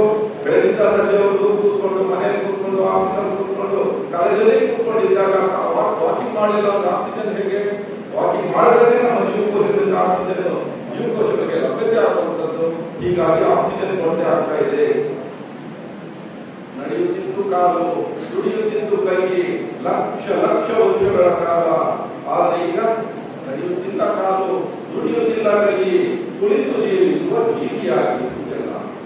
ಹೀಗೆ ಕೂತ್ಕೊಂಡು ಬದುಕೋ ಒಂದು ಜೀವನ ಶೈಲಿಯಲ್ಲಿ ಬದಲಾವಣೆ ಮಾಡೋಕ್ಕಾಗಲ್ಲ. ಆಫೀಸ್ ಇದೆ, ಕಾಲೇಜ್ ಇದೆ, ಕೆಲಸ ಇದೆ, ಸೊ ಮಾಡಲೇಬೇಕಾದ್ರೆ ದಿನಕ್ಕೆ 1-2 ಗಂಟೆ ಆದರೂ ನಾವು ವಾಕಿಂಗ್ ಮಾಡಲಿಲ್ಲ ಅಂದ್ರೆ ಆಕ್ಸಿಜನ್ ಸಿಗೋದು ಹೇಗೆ, ವೇಟ್ ಬ್ಯಾಲೆನ್ಸ್ ಮಾಡೋದು ಹೇಗೆ, ಸೊ ಗ್ಲೂಕೋಸ್ ಖರ್ಚಾಗೋದು ಹೇಗೆ. ಗ್ಲೂಕೋಸ್ ಖರ್ಚು ಓವರ್ ವೇಟ್ ಯಾಕಾಗ್ತಾ ಇದೆ ಅಂತಂದ್ರೆ ತಿಂತಾ ಇರುವ ಅನ್ನ ಮತ್ತೆ ಮುದ್ದೆ ಚಪಾತಿನಲ್ಲಿ ಖರ್ಚು ಮಾಡೋಕೆ ನಮ್ ಕೆಲಸ ಇಲ್ಲ, ಅಷ್ಟು ಕೆಲಸ ಕಡಿಮೆ ಮಾಡ್ಕೊಂಡಿದೀವಿ ಅಂದ್ರೆ ವಾಕಿಂಗ್ ಮಾಡ್ಕೊಂಡಿದೀವಿ. ಈಗಿರುವಾಗ ಎಣ್ಣೆ ತಿಂಡಿಗಳು ತಿಂದು ಅಂತಂದ್ರೆ ದೇಹದ ಎಲ್ಲ ಜೀವಕೋಶಗಳಲ್ಲೂ ಎಣ್ಣೆ ಅಂಶ ಸೇರ್ಕೊಳ್ಳುತ್ತೆ. ಅಡಿಗೆ ಎಣ್ಣೆ ಬೇಕಾಗಿರೋದು ಮನುಷ್ಯನಿಗೆ ICMR guidelines, ICMR Indian Council of Medical Research ಪ್ರಕಾರ ಆರೋಗ್ಯವಂತರಿಗೆ 3 ಚಮಚ ಬೇಕು. ಈ ಚಮಚ ಇದಕ್ಕೆ 15 ml, ಇನ್ನು ಅನಾರೋಗ್ಯವಂತರಿಗೆ ದಿನಕ್ಕೆ 1-2 ಚಮಚ ಬೇಕು. ಆದ್ರೆ ಸರಾಸರಿ ಅಡಿಗೆ ಎಣ್ಣೆ ಬಳಕೆ ಒಬ್ಬರಿಗೆ 1 ಲೀಟರ್ ತಿಂಗಳು ನಡೀತಾ ಇದೆ. ಹೀಗಾಗಿ ದೇಹದ ಎಲ್ಲ ಜೀವಕೋಶಗಳಲ್ಲೂ ಎಣ್ಣೆ ಅಂಶ ಸೇರ್ಕೊಳ್ತಾ ಇದೆ, ಕೊಬ್ಬಿನ ಅಂಶ ಸೇರ್ಕೊಳ್ತಾ ಇದೆ, ಉಪ್ಪಿನ ಅಂಶ ಸೇರ್ಕೊಳ್ತಾ ಇದೆ. ಹೀಗಾಗಿ ಏನಾಗ್ತಾ ಇದೆ, ಸೊ ಜೀವಕೋಶಗಳ ಸಾಮರ್ಥ್ಯ ಕಡಿಮೆ ಆಗ್ತಾ ಇದೆ, ಸೊ ಆಕ್ಸಿಜನ್ ಅಬ್ಸಾರ್ಪ್ಷನ್ ಕಡಿಮೆ ಆಗ್ತಾ ಇದೆ. ಹೀಗಾಗಿ ಒಟ್ಟಾರೆ ಕಾಲ್ನಡಿಗೆ ಮಾಡಿದ್ರೆ ನಮ್ಗೆ ಆರೋಗ್ಯ, ಕಾಲ್ನಡಿಗೆ ಮಾಡಿದ್ರೆ ನಮ್ಗೆ ಆಯಸ್ಸು, ಕಾಲ್ನಡಿಗೆಯಿಂದಲೇ ಕಾಯಿಲೆಗಳು ವಾಸಿ ಮಾಡ್ಕೊಬಹುದು, ಕಾಲ್ನಡಿಗೆ ಮಾಡೋದ್ರಿಂದ ವೇಟ್ ಬ್ಯಾಲೆನ್ಸ್. ಸೊ ಆಕ್ಸಿಜನ್ 2ನೇ ಆಹಾರದ ಅಂಶ. ಇನ್ನು 3ನೇ ಆಹಾರದ ಅಂಶ ನೀರು. ನೀರಿನ ವಿಚಾರ ಬರೋದಾದ್ರೆ ನಮ್ಮ ದೇಹದ ಅರ್ಧದಷ್ಟು ತೂಕ ನೀರಿರಬೇಕು. ಇವಾಗ 40 kg ನೀರಿದ್ರೆ 30 kg ನೀರಿರಬೇಕು. ಇದು 70 kg ಇರಬೇಕು ಅನ್ನೋದಾದ್ರೆ 35 kg ನೀರಿರಬೇಕು. ನೀರು ಎಲ್ಲಿಂದ ಶುರುವಾಗುತ್ತೆ? ನೀರಿನ ಉಪಯೋಗ ಬಾಯಿನಲ್ಲಿ ಶುರುವಾಗುತ್ತೆ. ಸೊ ಬಾಯಿ ಅಂಶ ಎಲ್ಲಿಂದ ಬಂತು? ನೀರಿನಲ್ಲೇ ಬಂತು. ಆಹಾರ ಆಗಿರುವ ಜೊಲ್ಲೆಲ್ಲಿಂದ ಬಂತು? ನೀರಿನಲ್ಲೇ ಬಂತು. ಜೊಲ್ಲಿನ ವಿಚಾರ, ಸಲೈವ ವಿಚಾರ ಬರೋದಾದ್ರೆ ದಿನಕ್ಕೆ 1.5 ಲೀಟರ್ ಸಲೈವ ಬೇಕು. ಇದಕ್ಕೆ 1.5 ಲೀಟರ್ ಸಲೈವ ಬಟ್ಟೆಗೆ ಬೇಕು. ಯಾಕಂದ್ರೆ ಬಟ್ಟೆಯಲ್ಲಿ ಡೈಲ್ಯೂಟ್ ಹೈಡ್ರೋಕ್ಲೋರಿಕ್ ಆಸಿಡ್ ಪ್ರೊಡ್ಯೂಸ್ ಆಗ್ತಾ ಇರುತ್ತೆ. ಆ ಡೈಲ್ಯೂಟ್ ಹೈಡ್ರೋಕ್ಲೋರಿಕ್ ಆಸಿಡ್ ಇಂದ ಡೆಟ್ರಲ್ಲಿ pH ವ್ಯಾಲ್ಯೂ 1.5 ಇರುತ್ತೆ. ತುಂಬಾ ಅಸಿಡಿಕ್ ಕಂಡೀಷನ್ ಇರುತ್ತೆ. ಸ್ವಲ್ಪ ಬ್ಯಾಲೆನ್ಸ್ ಮಾಡೋದಿದೆ ಸಲೈವ. ಇದಕ್ಕೆ 1.5 ಲೀಟರ್ ಸಲೈವ ಬೇಕು. ಆ 1.5 ಲೀಟರ್ ಸಲೈವದಲ್ಲಿ ಏನಿರುತ್ತೆ ಅಂತ ನಾವು ಅನಾಲಿಸಿಸ್ ಮಾಡಿ ನೋಡಿದ್ರೆ 1.5 ಲೀಟರ್ ಸಲೈವದಲ್ಲಿ 99% ನೀರಿರುತ್ತೆ. ಇನ್ನು 1% ಮಾತ್ರ ಬೇರೆ ಇರುತ್ತೆ. ಸೊ ಹೊಟ್ಟೆಗೆ ಹೋದ್ಮೇಲೆ ಹೊಟ್ಟೆ ಆಹಾರ ಜೀರ್ಣ ಆಗೋದಕ್ಕೆ ಹೊಟ್ಟೆಯಲ್ಲಿ ಜಠರರಸಗಳು ಬೇಕು. ಆ ಜಠರದಲ್ಲಿ ಹೈಡ್ರೋಕ್ಲೋರಿಕ್ ಆಸಿಡ್ ಹೊಂದಿರುತ್ತೆ. ಎಷ್ಟು ಜಠರರಸಗಳು ಬೇಕು ನಮ್ಮ ಹೊಟ್ಟೆಗೆ ದಿನಕ್ಕೆ ಅಂದ್ರೆ 1/2 ಲೀಟರ್ ಬೇಕು. ಆ 1/2 ಲೀಟರ್ ಜಠರರಸದಲ್ಲಿ ಏನೇನಿದೆ ಅಂತ ನೋಡಿದ್ರೆ 99% ನೀರು. ಅವಾಗ ಜಠರರಸ ಜಠರರಸ 2 ಸೇರಿದ್ರೆ ಎಷ್ಟಾಗುತ್ತೆ? ದಿನಕ್ಕೆ 2 ಲೀಟರ್ ಆಗುತ್ತೆ. ಆ 2 ಲೀಟರ್ ಜಠರರಸ ಜಠರದಲ್ಲಿ ಒಟ್ಟು 99% ನೀರಿರುತ್ತೆ. ಸೊ ನೀರು ಎಷ್ಟು ಕುಡಿತಾ ಇದ್ದೀರಾ ಅಂತ ಕೇಳಿದ್ರೆ ಕೆಲವರು 2 ಲೋಟ, ಕೆಲವರು 3 ಲೋಟ, ಕೆಲವರು 1 ಲೀಟರ್. ದಿನಕ್ಕೆ 5 ಲೀಟರ್ ನೀರು ಬೇಕು ಮನುಷ್ಯನಿಗೆ. ಆ 5 ಲೀಟರ್ ನೀರನ್ನ 2 ಭಾಗ ಮಾಡಬೇಕು. ನಾವು ಆಹಾರದಿಂದ ಒಂದಷ್ಟು ಬರುತ್ತೆ, ನಾವು ಕುಡಿಯೋ ನೀರಿಂದ ಒಂದಷ್ಟು ಬರುತ್ತೆ. ನಾವು ಸೇರಿಸಿದ್ರೆ ಎಲ್ಲ ಆಹಾರಗಳಲ್ಲೂ ನೀರಿರುತ್ತೆ. ಹಣ್ಣು, ತರಕಾರಿಗಳು, ಸೊಪ್ಪುಗಳು, ಅನ್ನ, ಮುದ್ದೆ, ಚಪಾತಿ, ರೊಟ್ಟಿ, ಕಾಫಿ, ಟೀ, ರಸ ಎಲ್ಲದಕ್ಕೂ ನೀರಿರುತ್ತೆ. ಹಾಗೆ ನಮ್ಗೆ ಆಹಾರ ಮೂಲಕ 1.5 ಲೀಟರ್ ಸಿಗ್ತಾ ಇದ್ರೆ ನೇರವಾಗಿ ನಮಗೆ ಕನಿಷ್ಠ 2.5 ಲೀಟರ್ ಆದರೂ ಅಟ್ಲೀಸ್ಟ್ ಲಾಸ್ಟ್ 2 ಲೀಟರ್ ಆದರೂ ಬೇಕು. ಆದ್ರೆ ಬಹಳಷ್ಟು ಜನ ನೀರು ಕಡಿಮೆ ಕುಡಿತಾ ಇದ್ದಾರೆ. ಯಾರು ನೀರು ಕಡಿಮೆ ಕುಡಿತಾರೆ ಅವ್ರಿಗೆ ಅಸಿಡಿಟಿ ಆಗುತ್ತೆ, ಗ್ಯಾಸ್ಟ್ರಿಕ್ ಆಗುತ್ತೆ, ಮಲಬದ್ಧತೆ ಬರುತ್ತೆ, ಪೈಲ್ಸ್ ಆಗುತ್ತೆ. ಕಡೆಗೆ ನಮ್ಮ ಹೊಟ್ಟೆಯಲ್ಲಿ ಜೀರ್ಣಕ್ರಿಯೆ ಒಂದು ಮಿಕ್ಸಿ ಇದ್ದಾಗೆ, ಒಂದು ಗ್ರೈಂಡರ್ ಇದ್ದಾಗೆ. ಗ್ರೈಂಡರ್ ಏನೋ ಪವರ್ ಸಪ್ಲೈ ಕೊಟ್ಟು 1 ನಿಮಿಷ ತಿರುಗಿಸ್ಬಿಡುತ್ತೆ. ಬಟ್ ನಮ್ಮ ಹೊಟ್ಟೆಗೆ ಅದರದ್ದೇ ಆದ ಚರ್ಮಿಂಗ್ ಪ್ರಾಸೆಸ್ ತಿಂತಾ ಇರಬೇಕು. ಸೊ ನೀರಿಲ್ಲ ಅಂದ್ರೆ ಹೊಟ್ಟೆಯಲ್ಲಿ ಜೀರ್ಣಕ್ರಿಯೆ ಆಗಲ್ಲ. ನಾವೆಷ್ಟು ತಿಂದಿದ್ದೀವಿ ಅನ್ನೋದಕ್ಕಿಂತ ಎಷ್ಟು ಪೋಷಕಾಂಶಗಳು ಬಿಡುಗಡೆ ಆಗಿ ರಕ್ತ ಅಬ್ಸಾರ್ಪ್ಷನ್ ಆಗಿದೆ ಅಂತ ಬಹಳ ಇಂಪಾರ್ಟೆಂಟ್. ತಿಂದಿದ್ದೀವಿ, ಹೊಟ್ಟೆ ಮುಗಿಸ್ಕೊಂಡಿದ್ದೀವಿ, ರಕ್ತಕ್ಕೆ ಪೋಷಕಾಂಶಗಳು ಸೇರ್ತಾ ಇಲ್ಲ ಅಂದ್ರೆ ಏನ್ ಗೊತ್ತು ಪ್ರಯೋಜನ ಅಂದ್ರೆ ಜೀರ್ಣತೆ. ಒಂದು ಡೈಜೆಷನ್, ಬಾಯಲ್ಲಿ ಹೊಟ್ಟೆಯಲ್ಲಾಗೋದು ಜೀರ್ಣತೆ, ಡೈಜೆಷನ್. ಬಟ್ ಹೊಟ್ಟೆ ನಂತರ ಹೊಟ್ಟೆಯಲ್ಲಾಗೋದು ಡೈಜೆಷನ್ ಪ್ರಾಸೆಸ್. ಕರಳಿಂದ ರಕ್ತಕ್ಕೆ ಅಬ್ಸಾರ್ಪ್ಷನ್ ಆಗಬೇಕಲ್ಲ, ಕರಳಿಂದ ರಕ್ತಕ್ಕೆ ಆಗೋದು ಅಬ್ಸಾರ್ಪ್ಷನ್. ಅಂದ್ರೆ ಪೋಷಕಾಂಶಗಳು ರಕ್ತಕ್ಕೆ ಹೀರ್ಕೋಬೇಕು ಅಂದ್ರೆ ನೀರಿನ ಅಂಶ ಇರಬೇಕು. ನೀರು ಕಡಿಮೆ ಆಯ್ತು ಅಂದ್ರೆ ಬಹಳಷ್ಟು ವಿಟಮಿನ್ಸ್ ಮಿನರಲ್ಸ್ ಅಬ್ಸಾರ್ಪ್ಷನ್ ಆಗಲ್ಲ. ಸೊ ಡಿಫಿಷಿಯನ್ಸಿ ಡಿಸಾರ್ಡರ್ಸ್ ಬರುತ್ತೆ. ಒಂದ್ಸರಿ ಪೋಷಕಾಂಶಗಳು ರಕ್ತಕ್ಕೆ ಹೋಯ್ತು, ರಕ್ತ ಸಂಚಾರ ಆಗ್ಬೇಕಲ್ಲ. ರಕ್ತ ಯಾವುದರಿಂದ ಆಗಿದೆ? 90% ನೀರೇ. ನೀರು ಕಡಿಮೆ ಕುಡಿತಾ ಇದ್ರೆ ರಕ್ತ ಏನಾಗುತ್ತೆ? ಕಡಿಮೆ ಆಗುತ್ತೆ. ನೋವಿಗೆ ಕಾರಣ ಆಗ್ಬೋದು. ಸೊ ಪೋಷಕಾಂಶಗಳು ಸಾಗಾಣಿಕೆಗೆ ವ್ಯತ್ಯಾಸ ಆಗ್ಬೋದು. ರಕ್ತ ಪರಿಚಲನೆ ಕಡಿಮೆ ಆಗುತ್ತೆ. ಎಷ್ಟು ಉದ್ದ ಇದೆ ರಕ್ತನಾಳಗಳು ಮನುಷ್ಯನ ದೇಹದಲ್ಲಿ ಅಂತ ನೋಡಿದ್ರೆ ಈ ಭೂಮಿಯ ಸುತ್ತಳತೆ 2.5 ಪಟ್ಟು ಇದೆ. ಭೂಮಿಯ ಸುತ್ತಳತೆ ಎಷ್ಟಿದೆ? 40,000 ಕಿಲೋಮೀಟರ್ ಇದೆ ಅಂದಾಜು. ಮನುಷ್ಯನ ದೇಹದಲ್ಲಿ ರಕ್ತನಾಳಗಳು ಎಷ್ಟಿದೆ? ದೊಡ್ಡ ರಕ್ತನಾಳಗಳು, ಸಣ್ಣ ರಕ್ತನಾಳಗಳು, ಸೂಕ್ಷ್ಮ ರಕ್ತನಾಳಗಳು, ಅತಿ ಸೂಕ್ಷ್ಮ ರಕ್ತನಾಳಗಳು, ಬರಿಗಣ್ಣಿಗೆ ಕಾಣದೇ ಇರೋ ರಕ್ತನಾಳಗಳು 1,10,000 ಕಿಲೋಮೀಟರ್ ಇದೆ. 1,10,000 ಕಿಲೋಮೀಟರ್ ಉದ್ದ ಇರೋದ್ರಲ್ಲಿ ರಕ್ತ ಸಂಚಾರ ಆಗಬೇಕು ಅಂದ್ರೆ ನೀರು ಕಡಿಮೆ ಆಗಿದ್ರೆ ಬ್ಲಡ್ ಫ್ಲೋ ಹೋಗೋದು ಹೇಗೆ? ನಾವು ಸೇವಿಸೋ ಆಹಾರದ ಪೌಷ್ಟಿಕಾಂಶಗಳು ಜೀವಕೋಶಗಳು ತಲುಪೋದು ಹೇಗೆ? ಹೀಗಾಗಿ ರಕ್ತದಲ್ಲಿ ವ್ಯತ್ಯಾಸ ಆಗುತ್ತೆ, ಜೊತೆಗೆ ಜೀವಕೋಶಗಳಿಗೆ ಅಬ್ಸಾರ್ಪ್ಷನ್ ವ್ಯತ್ಯಾಸ ಆಗುತ್ತೆ, ಜೀವಕೋಶಗಳಿಗೆ ಪೌಷ್ಟಿಕಾಂಶಗಳು ಕಡಿಮೆ ಆಗುತ್ತೆ, ಆಕ್ಸಿಜನ್ ಟ್ರಾನ್ಸ್ಫರ್ ಎಫೆಕ್ಟ್ ಆಗುತ್ತೆ, ಜೀವಕೋಶಗಳಲ್ಲಿ ಜೀವರಸಾಯನ ಕ್ರಿಯೆಗಳು ಏರ್ಪೇರಾಗುತ್ತೆ. ಸೊ ಶಕ್ತಿ ಬಿಡುಗಡೆಯಲ್ಲಿ ಕುಂಠಿತ ಆಗುತ್ತೆ. ಚೆನ್ನಾಗಿ ತಿಂತಾ ಇರ್ತಾರೆ, ನಡೆಯೋಕ್ಕೂ ಆಗಲ್ಲ, ನಿಲ್ಲಕ್ಕೂ ಆಗಲ್ಲ, ಶಕ್ತಿ ಹೀನರಾಗೋದಿರ್ತೀರಿ. ಯಾಕೆ ಅಂತಂದ್ರೆ ರಕ್ತ ಸರಬರಾಜು ಜೀವಕೋಶಗಳ ಸರಬರಾಜು ಕಡಿಮೆ ಆಗ್ತಾ ಇರುತ್ತೆ, ಜೀವಕೋಶಗಳಲ್ಲಿ ಬಯೋಕೆಮಿಕಲ್ ರಿಯಾಕ್ಷನ್ಸ್ ಏರ್ಪೇರಾಗೋದಿರುತ್ತೆ. ಆಮೇಲೆ ಜೀವಕೋಶಗಳಲ್ಲಿ ಶಕ್ತಿ ಉತ್ಪತ್ತಿ ಆಯಿತು, ವೇಸ್ಟ್ ಉತ್ಪತ್ತಿ ಆಗ್ತಾ ಇರುತ್ತೆ. ಹೇಗೆ ಕಾರು ಬಸ್ಸು ವೆಹಿಕಲ್ಸ್ ಅಲ್ಲಿ ಹೊಗೆ ಹೋಗ್ತಾ ಇರುತ್ತೆ, ಹಾಗೆ ಜೀವಕೋಶಗಳಲ್ಲಿ ಯೂರಿಯಾ, ಯೂರಿಕ್ ಆಸಿಡ್, ಕ್ರಿಯೇಟಿನ್ ಇವೆಲ್ಲ ವೇಸ್ಟ್ ಪ್ರಾಡಕ್ಟ್ಸ್ ಉತ್ಪತ್ತಿ ಆಗ್ತಾ ಇರುತ್ತೆ. ಆ ಅನುಪಯುಕ್ತ ಮಲಿನ ಕಣಗಳು ಜೀವಕೋಶಗಳಿಂದ ರಕ್ತಕ್ಕೆ ಬರಬೇಕು, ರಕ್ತದಿಂದ ಮೂತ್ರ ಆಗಿ ಕಿಡ್ನಿಗಳಲ್ಲಿ ತಯಾರಾಗಬೇಕು ಅಂತಂದ್ರೆ ನೀರು ಬೇಕು. ನೀರಿಲ್ಲ, ನೀರು ಕಡಿಮೆ ಆಯಿತು ಅಂದ್ರೆ ಟಾಕ್ಸಿನ್ಸ್ ಜೀವಕೋಶಗಳಲ್ಲಿ ಉತ್ಪತ್ತಿಯಾಗೋ ಅನುಪಯುಕ್ತ ಯೂರಿಯಾ, ಯೂರಿಕ್ ಆಸಿಡ್, ಕ್ರಿಯೇಟಿನ್ ಅಥವಾ ನಾವು ಅನ್ಕಂಟ್ರೋಲ್ ಡಯಾಬಿಟಿಸ್ ಇಂದ ಶುಗರ್, ಬೇರೆ ಪೊಟ್ಯಾಷಿಯಂ ಇಂಥವೆಲ್ಲ ಎಕ್ಸಸ್ ಆಗಿರುವಂತದ್ದು, ಬೇಡದೇ ಇರುವಂತದ್ದೆಲ್ಲ ಯೂರಿನ್ ಹೋಗ್ಬೇಕು. ಯೂರಿನ್ ಉತ್ಪತ್ತಿ ಆಗಬೇಕು ಅಂದ್ರೆ ನೀರು ಸಫಿಷಿಯಂಟ್ ಆಗಬೇಕು. ನೀರು ಕಡಿಮೆ ಕುಡಿಯೋದ್ರಿಂದ ಯೂರಿನ್ ಫಾರ್ಮೇಷನ್ ಆಗದೆ ಇದ್ದಾಗ ಯೂರಿನ್ ಅಲ್ಲಿ ಹೋಗ್ಬೇಕಾದ್ರೆ ಎಲ್ಲ ಟಾಕ್ಸಿನ್ಸ್ ವೇಸ್ಟ್ ರಕ್ತದಲ್ಲೇ ಉಳ್ಕೊಂಡಾಗ ರಕ್ತ ಮಲಿನ ಆಗ್ತಾ ಹೋಗುತ್ತೆ. ಜೀವಕೋಶಗಳಲ್ಲಿ ಉಳ್ಕೊಂಡಾಗ ಜೀವಕೋಶಗಳ ಸಾಮರ್ಥ್ಯ ಕಡಿಮೆ ಆಗುತ್ತೆ. ಹೀಗೆ ಎಕ್ಸ್ಕ್ರೀಷನ್ ಚರ್ಮದ ಮೂಲಕ ಹೋಗ್ಬೇಕು. ಹೀಗೆ ಎಕ್ಸ್ಕ್ರೀಷನ್ ಪ್ರಾಸೆಸ್ ಕಿಡ್ನಿ ಅಷ್ಟೇ ಅಲ್ಲ, kidney is also excretory organ. ಚರ್ಮನೂ ನಮಗೆ ಕಿಡ್ನಿ ರೀತಿನೇ ಕೆಲಸ ಮಾಡುತ್ತೆ. ಚರ್ಮದ ಮೂಲಕನೂ urea, uric acid, sodium excess ಇಂಥದ್ದೆಲ್ಲ ಹೋಗ್ಬೇಕಾಗುತ್ತೆ. ನೀರು ಕಡಿಮೆ ಕುಡಿಲಿಲ್ಲ, ವಾಕಿಂಗ್ ಮಾಡಲಿಲ್ಲ, ಬಿಸಿಲು ಹೋಗ್ಲಿಲ್ಲ ಅಂದ್ರೆ ಚರ್ಮದಿಂದ ಹೋಗುವಂತದ್ದು ಎಲ್ಲ ಹೋಗ್ಬೇಕು, ಚರ್ಮದ ಅಡಿ ಉಟ್ಕೊಳ್ತಾ ಹೋಗುತ್ತೆ, ಚರ್ಮದ ಕಾಯಿಲೆಗಳಿಗೆ ಕಾರಣ ಆಗುತ್ತೆ. ಹೀಗಾಗಿ ಸನ್ಲೈಟ್ ಹೋಗ್ಲಿಲ್ಲ ಅಂದ್ರೆ ಸ್ಕಿನ್ ಪ್ರಾಬ್ಲಮ್ ಶುರುವಾಯಿತು, ಸನ್ಲೈಟ್ ಹೋಗ್ಲಿಲ್ಲ ಅಂತಂದ್ರೆ ಕೊಲೆಸ್ಟ್ರಾಲ್ ಜಾಸ್ತಿ ಆಯಿತು, ಅದೊಂದು ಡಿಸಾರ್ಡರ್ಸ್. ನೀರು ಕಡಿಮೆ ಕುಡಿದ್ರು ನಿಮ್ಗೆ skin problems, so ಇಚ್ಚಿಂಗು, infections, major health issues. ಮುಂಜಾನೆ ಸೇವಿಸಿರಿ ನೀರು, ಕಾಫಿ ಟೀ ಕಷಾಯ ಬೇಡ, ರಾತ್ರಿ ಓವರ್ ನೈಟ್ ಫಾಸ್ಟಿಂಗ್ ಇದ್ದು ಬೆಳಗ್ಗೆನೆ ಕಾಫಿ ಹಾಕೊಂಡ್ರೆ ಇಮಿಡಿಯೇಟ್ಲಿ ಗ್ಯಾಸ್ಟ್ರಿಕ್ ಟ್ರಿಗರ್. ಅದು 1 ವರ್ಷ ನೋಡುತ್ತೆ, 2 ವರ್ಷ, ಒಂದೇ ದಿನ ಆಗಲ್ಲ, 4-6 ವರ್ಷ ಆದ್ರೂ ಶುರು ಹಚ್ಕೊಡು. ಮುಂಜಾನೆ ಸೇವಿಸಿರಿ ನೀರು, ಕಾಫಿ ಟೀ ಕಷಾಯ ಬೇಡ, ಘಟಘಟನೆ ಕುಡಿಯಬೇಡಿ, ಚಪ್ಪರಿಸಿ ಸೌದಿ ನೋಡಿ, ಜೊಲ್ಲು ರಸದ ಜೊತೆ ಬೆರೆಸಿ ಗ್ಯಾಸ್ಟ್ರಿಕ್ ನಿವಾರಿಸಿ. ಕಣ್ಣು ತೇವವು ನೀರೇ, ಮಿದುಳು ದ್ರವ್ಯವು ನೀರೇ, ಮಂಡಿ ಚಿಪ್ಪಲು ನೀರೇ, ಸಾಗದಿರೆ ನೀರು, ಜೀವರಸಾಯನ ಕ್ರಿಯೆಗಳ ಏರುಪೇರು, ಉಂಟಾಗುವುದು ಶಿಲೆ, ಮೂತ್ರಜನಕಾಂಗದ ಶೂಲೆ, ನಿತ್ಯದ ಆರೋಗ್ಯಕ್ಕೆ ನಿತ್ಯ ಸೇವಿಸಬೇಕು 3 ಲೀಟರ್ ನೀರು. ಅತಿ ಶ್ರಮವು ಇದ್ದಲ್ಲಿ ಮತ್ತಷ್ಟು ನೀರು, ವೈದ್ಯರು ಸೂಚಿಸಿದರೆ ಮಾತ್ರ ಕಡಿಮೆ ನೀರು. ಡಾಕ್ಟರ್ ಹೇಳಿರ್ತಾರೆ ಕಿಡ್ನಿ ಪ್ರಾಬ್ಲಮ್ ಇದೆ, ಲಿವರ್ ಪ್ರಾಬ್ಲಮ್ ಇದೆ, ದೇಹದ ನೀರು ಕುಡ್ಕೊಂಡು ಕಡಿಮೆ ಕುಡಿದ್ರೆ ಮಾತ್ರ ಕಡಿಮೆ ಕುಡಿಬೇಕು. ಸೊ ಈಗ ನೀವೇ ಲೆಕ್ಕ ಹಾಕೊಳ್ಳಿ, ದಿನಕ್ಕೆ ಎಷ್ಟು ಲೀಟರ್ ಕುಡಿತೀರಾ, ಎಷ್ಟು ಲೀಟರ್ ಕುಡಿತೀರಾ. ಸೊ ಪ್ರಾಕ್ಟಿಕಲ್ ಆಗಿ ಸ್ವಲ್ಪ ಪ್ರಾಬ್ಲಮ್ಸ್ ಇರ್ಬೋದು. ಏನೇ ಇದ್ರು ಸಹ ನಾವು ಆರೋಗ್ಯ ಇದ್ರೆ, ಸರಿಯಾದ ಆಹಾರ ಇದ್ರೆ ತಾನೇ ಬದುಕಿಲ್ಲ ಅಂತಂದ್ರೆ ನಮ್ಮ ವಿದ್ಯೆಗೆ ಬೆಲೆ ಇದೆಯಾ, ನಮ್ಮ ಹಣಕ್ಕೆ ಬೆಲೆ ಇದೆಯಾ, ನಮ್ಮ ಅಧಿಕಾರಕ್ಕೆ ಯಾವ್ದಕ್ಕೂ ಬೆಲೆ ಇದೆ.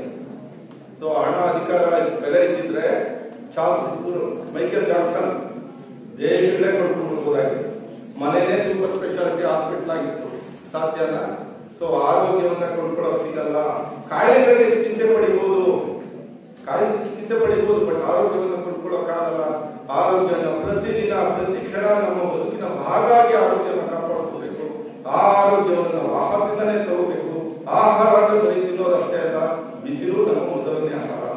ಹೋಗಿ ಬಿಸಿಲಿಗೆ ಏನಾದ್ರು ಕಾಸು ಕೊಡ್ಬೇಕಾ? APL ಕಾರ್ಡು, BPL ಕಾರ್ಡು ಮಾಡಿಸ್ಬೇಕಾ? ಎಲ್ಲರಿಗೂ ಉಚಿತ. ಸೊ ಎಲ್ಲರಿಗೂ ಫ್ರೀ. ಹೋಗಿ ಪೊಲ್ಯೂಷನ್ ಆಗೋದಿದೆಯಾ? ಆಹಾರ ತಕ್ಷಣ ಪೊಲ್ಯೂಷನ್ ಅಂತೀವಿ, ಕೆಮಿಕಲ್ಸ್ ಅಂತೀವಿ, ಪೆಸ್ಟಿಸೈಡ್ಸ್ ಅಂತೀವಿ. ಸೂರ್ಯಗೆ ಯಾವ ಪೊಲ್ಯೂಷನ್? ಸೂರ್ಯನಿಗೆ ಬಿಸಿಲಿಗೆ ಯಾವ ಲಿಮಿಟ್? ನಮ್ಗೆ ಇಷ್ಟ ಬಂದಾಗ ತಗೋ, ಬೆಳಗ್ಗೆ ಮಧ್ಯಾಹ್ನ ಸಾಯಂಕಾಲ ಅನುಕೂಲ ತಕ್ಕಂತೆ ತಗೊಳ್ಳಿ ಅಷ್ಟೇ. ಇನ್ನೇನು ವಿಶೇಷವಾಗಿ ಸನ್ಲೈಟ್ಗೆ ಕೂತ್ಕೊಂಡು ಸನ್ ಸಿಟ್ಟಿಂಗ್ ಮಾಡೋ ಅವಶ್ಯಕತೆ ಇಲ್ಲ. ಸ್ವಲ್ಪ ಮುಖಕ್ಕೆ, ಕೈಕಾಲುಗಳಿಗೆ, ಮನೇಲಿ ಅವಕಾಶ ಇದೆಯಾ ಒಂದು 15 ನಿಮಿಷ ಕೂತ್ಕೊಳ್ಳಿ, ಕೈಕಾಲುಗಳಿಗೆ ಬಿಸಿಲು ಬೀಳೋ ತರ. ಸೊ ಒಟ್ಟಾರೆ ಇಷ್ಟೇನೆ, ಬಿಸಿಲು ನಮ್ಮ ಮೊದಲನೇ ಆಹಾರ, ಗಾಳಿ ನಮ್ಮ 2ನೇ ಆಹಾರ, ನೀರು ನಮ್ಮ ಮೊದಲನೇ ಆಹಾರ, 4ನೇದು ಉಪವಾಸ. ಉಪವಾಸ ಯಾವ ತರ ರೆಪ್ರೆಸೆಂಟ್ ಆಗುತ್ತೆ ಅಂದ್ರೆ ಒಂದು ಎಂಟಿ ಸ್ಪೇಸ್ಗೆ ರೆಪ್ರೆಸೆಂಟ್ ಆಗುತ್ತೆ. ಈ ರೂಮಲ್ಲಿ ಖಾಲಿ ಜಾಗನೇ ಇಲ್ಲ, ನಾವು ಇಲ್ಲಿ ಬರಕ್ ಸಾಧ್ಯನಾ? ಸೊ ಹಾಗೆ ಜೀವಕೋಶಗಳಲ್ಲಿ ಎಂಟಿ ಸ್ಪೇಸ್ ಸ್ವಲ್ಪ ಇಲ್ಲ ಅಂದ್ರೆ ಜೀವಕೋಶಗಳು ಬದುಕಕ್ಕೆ ಸಾಧ್ಯ ಇಲ್ಲ. ಬಟ್ಟೆಯಲ್ಲಿ ಸ್ವಲ್ಪ ಎಂಟಿ ಸ್ಪೇಸ್ ಇರಬೇಕು, ಕರಳಲ್ಲಿ ಇರಬೇಕು, ಜೀವಕೋಶಗಳಲ್ಲಿ ಇರಬೇಕು. ಜೀವಕೋಶಗಳಲ್ಲಿ ಇಂಟ್ರಾಸೆಲ್ಯುಲಾರ್ ಸ್ಪೇಸ್, ಎಕ್ಸ್ಟ್ರಾಸೆಲ್ಯುಲಾರ್ ಸ್ಪೇಸ್, ಜೀವಕೋಶಗಳ ಹೊರಗಡೆ ಬರೀ ವೇಸ್ಟ್ ತುಂಬಿಕೊಂಡಿರಬಾರ್ದು, ಸ್ವಲ್ಪ ಎಂಟಿನೆಸ್ ಇರಬೇಕು. ಅದು ಉಪವಾಸ ತತ್ವ, ಆಕಾಶ ತತ್ವ, ಫಾಸ್ಟಿಂಗ್ ಅಂತ ಆಗುತ್ತೆ.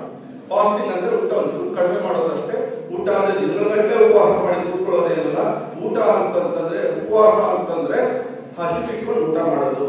ಬೆಳಿಗ್ಗೆ ಟಿಫನ್ ಮಾಡಿದ್ರೆ ಮಧ್ಯಾಹ್ನದವರೆಗೂ ಏನು ತಗೊಳ್ಳೋಂಗಿಲ್ಲ, ಮಧ್ಯಾಹ್ನ ಊಟ ಮಾಡಿದ್ರೆ ರಾತ್ರಿವರೆಗೂ ಏನು ತಗೊಳ್ಳೋಂಗಿಲ್ಲ, ಮಧ್ಯೆ ಏನೇ ತಗೊಳ್ಳೋಂಗಿಲ್ಲ, ನಿಮ್ಗೆ ಅಮೃತ ಕೊಟ್ಟು ತಗೊಳ್ಳೋಂಗಿಲ್ಲ. ಹಾಗೆ ಚಾಕ್ಲೇಟ್ ಬಿಸ್ಕೆಟ್ಗಳು ತಗೊಳ್ಳೋಂಗೇ ಇಲ್ಲ. ಅದ್ ನಂತರ ಹೇಳ್ತೀನಿ, ಲಾಸ್ಟ್ ಆಹಾರದಲ್ಲಿದೆ. ಮಧ್ಯೆ ನೀವು ಏನೇ ಆಹಾರ ತಗೊಳ್ಳಿ, ಏನೋ ಅಪರೂಪಕ್ಕೆಲ್ಲ ಸ್ವೀಟ್ ತಿನ್ಬೇಕು ಅನ್ನೋದ್ರೆ ರಾತ್ರಿ ಊಟದ ಜೊತೆ ಇಟ್ಕೊಳ್ಳಿ, ಇಲ್ಲ ಮಧ್ಯಾಹ್ನದ ಊಟದ ಜೊತೆ ಇಟ್ಕೊಳ್ಳಿ, ಬೆಳಿಗ್ಗೆ ಊಟದ ಜೊತೆನೆ ಇಟ್ಕೊಳ್ಳಿ. ಊಟ ಬಿಟ್ಟು ಮಧ್ಯೆ ನೀವು ಏನೇನೇ ತಗೊಳ್ಳಿ, ನಮ್ಮ ಅಬ್ಸಾರ್ಪ್ಷನ್ ಎಲ್ಲ ಎಫೆಕ್ಟ್ ಆಗ್ತವೆ. ಅಂದ್ರೆ ಉಪವಾಸ ತತ್ವ ಹಾಳಾಗುತ್ತೆ. ಯಾಕೆಂದ್ರೆ ಒಂದು ಆಹಾರ ಹೊಟ್ಟೆಗೆ ಹೋದ್ಮೇಲೆ ಹೊಟ್ಟೆಯಲ್ಲಿ ಕನಿಷ್ಠ 2-3 ಗಂಟೆ ಇರಬೇಕು. ಆ 2-3 ಗಂಟೆ ಪ್ರಾಸೆಸ್ ಆಗಬೇಕು. ಪ್ರಾಸೆಸ್ ಆಗಿ ಅಬ್ಸಾರ್ಪ್ಷನ್ ಸ್ಟೇಜ್ಗೆ ಕರಡು ಹೋಗ್ಬೇಕು. ಅದು ಪ್ರಾಸೆಸ್ ಸ್ಟೇಜ್ ಅಲ್ಲೇ ಇದ್ರೆ ಅದ್ರ ಮೇಲೆ ಇನ್ನೊಂಚೂರು ಇನ್ನೇನೋ ಕಾಫಿನೋ ಬಿಸ್ಕೆಟೋ ಬ್ರೆಡ್ಡೋ ಏನೋ ಚಾಕ್ಲೇಟೋ ಬಿಸ್ಕೆಟೋ ಇದ್ರೆ ಏನಾಗುತ್ತೆ, ಹಳೆ ಆಹಾರ ಏನಾಗುತ್ತೆ, ನಾವೇನೇ ಆಹಾರ ತಿನ್ಲಿ ಹೊಟ್ಟೆಯಲ್ಲಿ ಹುಳಿ ಆಗುತ್ತೆ. ಅದು ಹುಳಿ ಆದ್ರೆ ಫರ್ದರ್ ಡೈಜೆಷನ್ ಕಂಟಿನ್ಯೂ ಆಗೋದು. ಪ್ರಾಸೆಸ್ ಆಫ್ ಡೈಜೆಷನ್ ಹೊಟ್ಟೆಯಲ್ಲಿ ಹುಳಿ ಆಗುತ್ತೆ. ನೀವು ಸಿಹಿ ತಿಂದ್ರು ಹೊಟ್ಟೆಯಲ್ಲಿ ಹುಳಿನೇ ಆಗೋದು. ನೀವು ಮೈಸೂರು ಪಾಕ್ ಕಲಸಣ ತಿಂದ್ರು ಹೊಟ್ಟೆಯಲ್ಲಿ ಹುಳಿ ಆಗೋದು.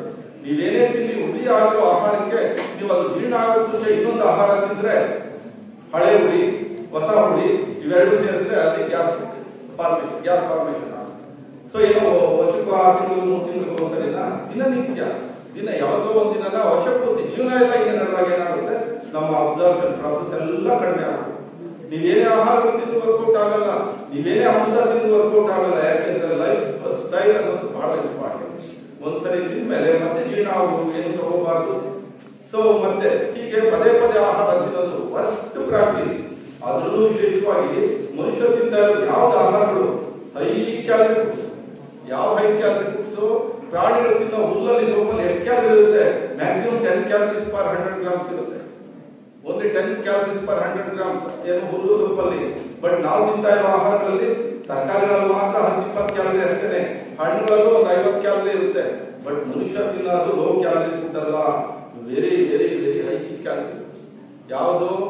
ಸೊ ಬೇಳೆಗಳಲ್ಲಿ ಕಾಳುಗಳಲ್ಲಿ 100 ಗ್ರಾಮ್ಗೆ 300 ಕ್ಯಾಲರಿ ಇರುತ್ತೆ. ಸಕ್ಕರೆ ಬೆಲ್ಲ ಜೇನುತುಪ್ಪದಲ್ಲಿ 100 ಗ್ರಾಮ್ಗೆ 400 ಕ್ಯಾಲರಿ ಇರುತ್ತೆ. ಸೊ ಅಕ್ಕಿ ಗೋಧಿ ರಾಗಿ ಜೋಳ ಸಿರಿಧಾನ್ಯಗಳಲ್ಲಿ 100 ಗ್ರಾಮ್ಗೆ 360ರಿಂದ 370 ಕ್ಯಾಲರಿ ಪರ್ 100 ಗ್ರಾಮ್.